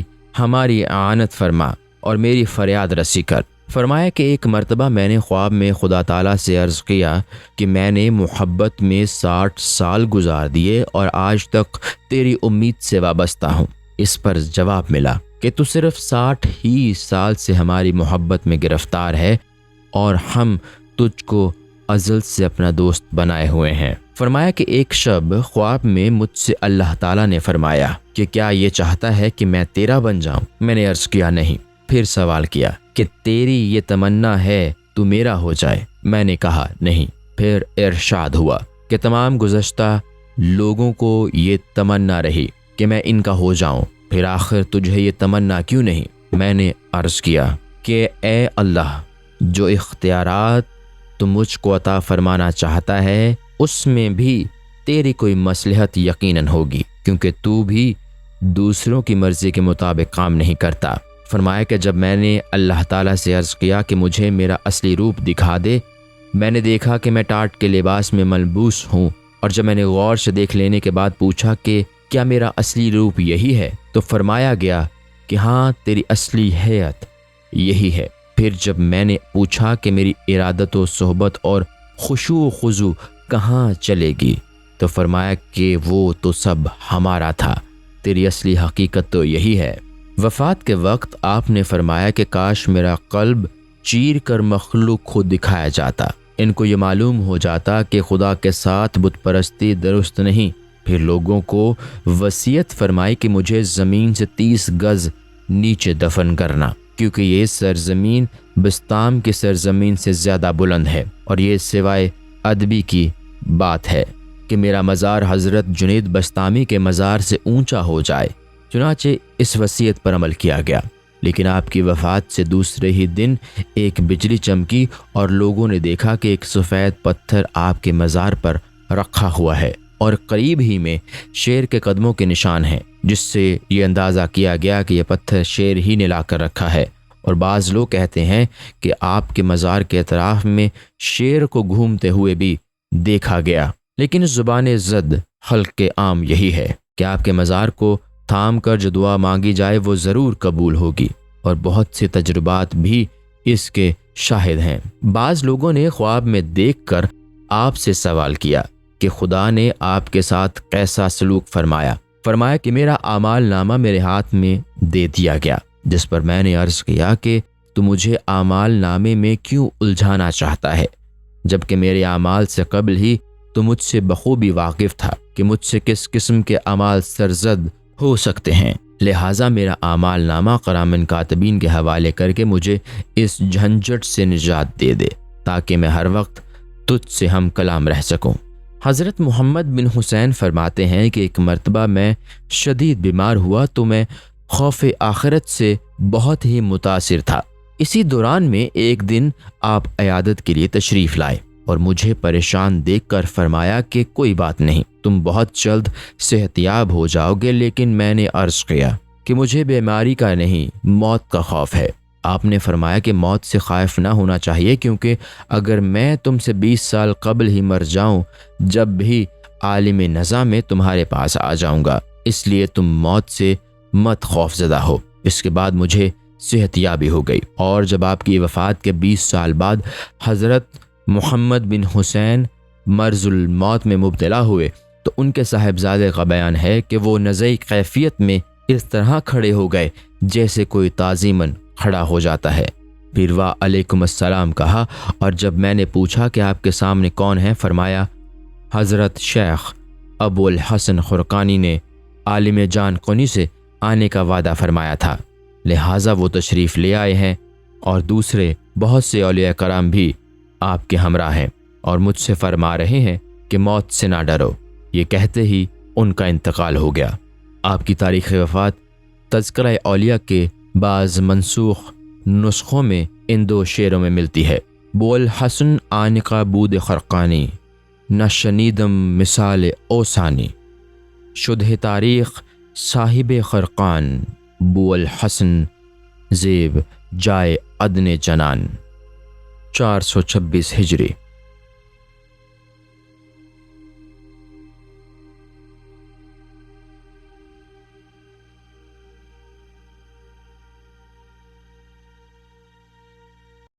السلام علیکم۔ پوری کتاب دیکھنے کے لیے ہمارے یوٹیوب چینل صوفی سما کی پلے لسٹ میں جائیں۔ یہاں آپ کو مختلف بزرگوں کی کتابیں ملیں گی، اور جو کتاب پوری نہ ہوئی اس پر کام تیزی سے ہو رہا ہے اور ریگولر بیسس پر اپلوڈ ہوتی رہتی ہیں۔ آپ سے گزارش ہے کہ آپ ہمارے یوٹیوب چینل کو سبسکرائب کر لیں اور بیل نوٹیفیکیشن پر کلک کر لیں تاکہ ہماری آنے والی کتابیں آپ کو ملتی رہیں۔ جزاک اللہ خیر۔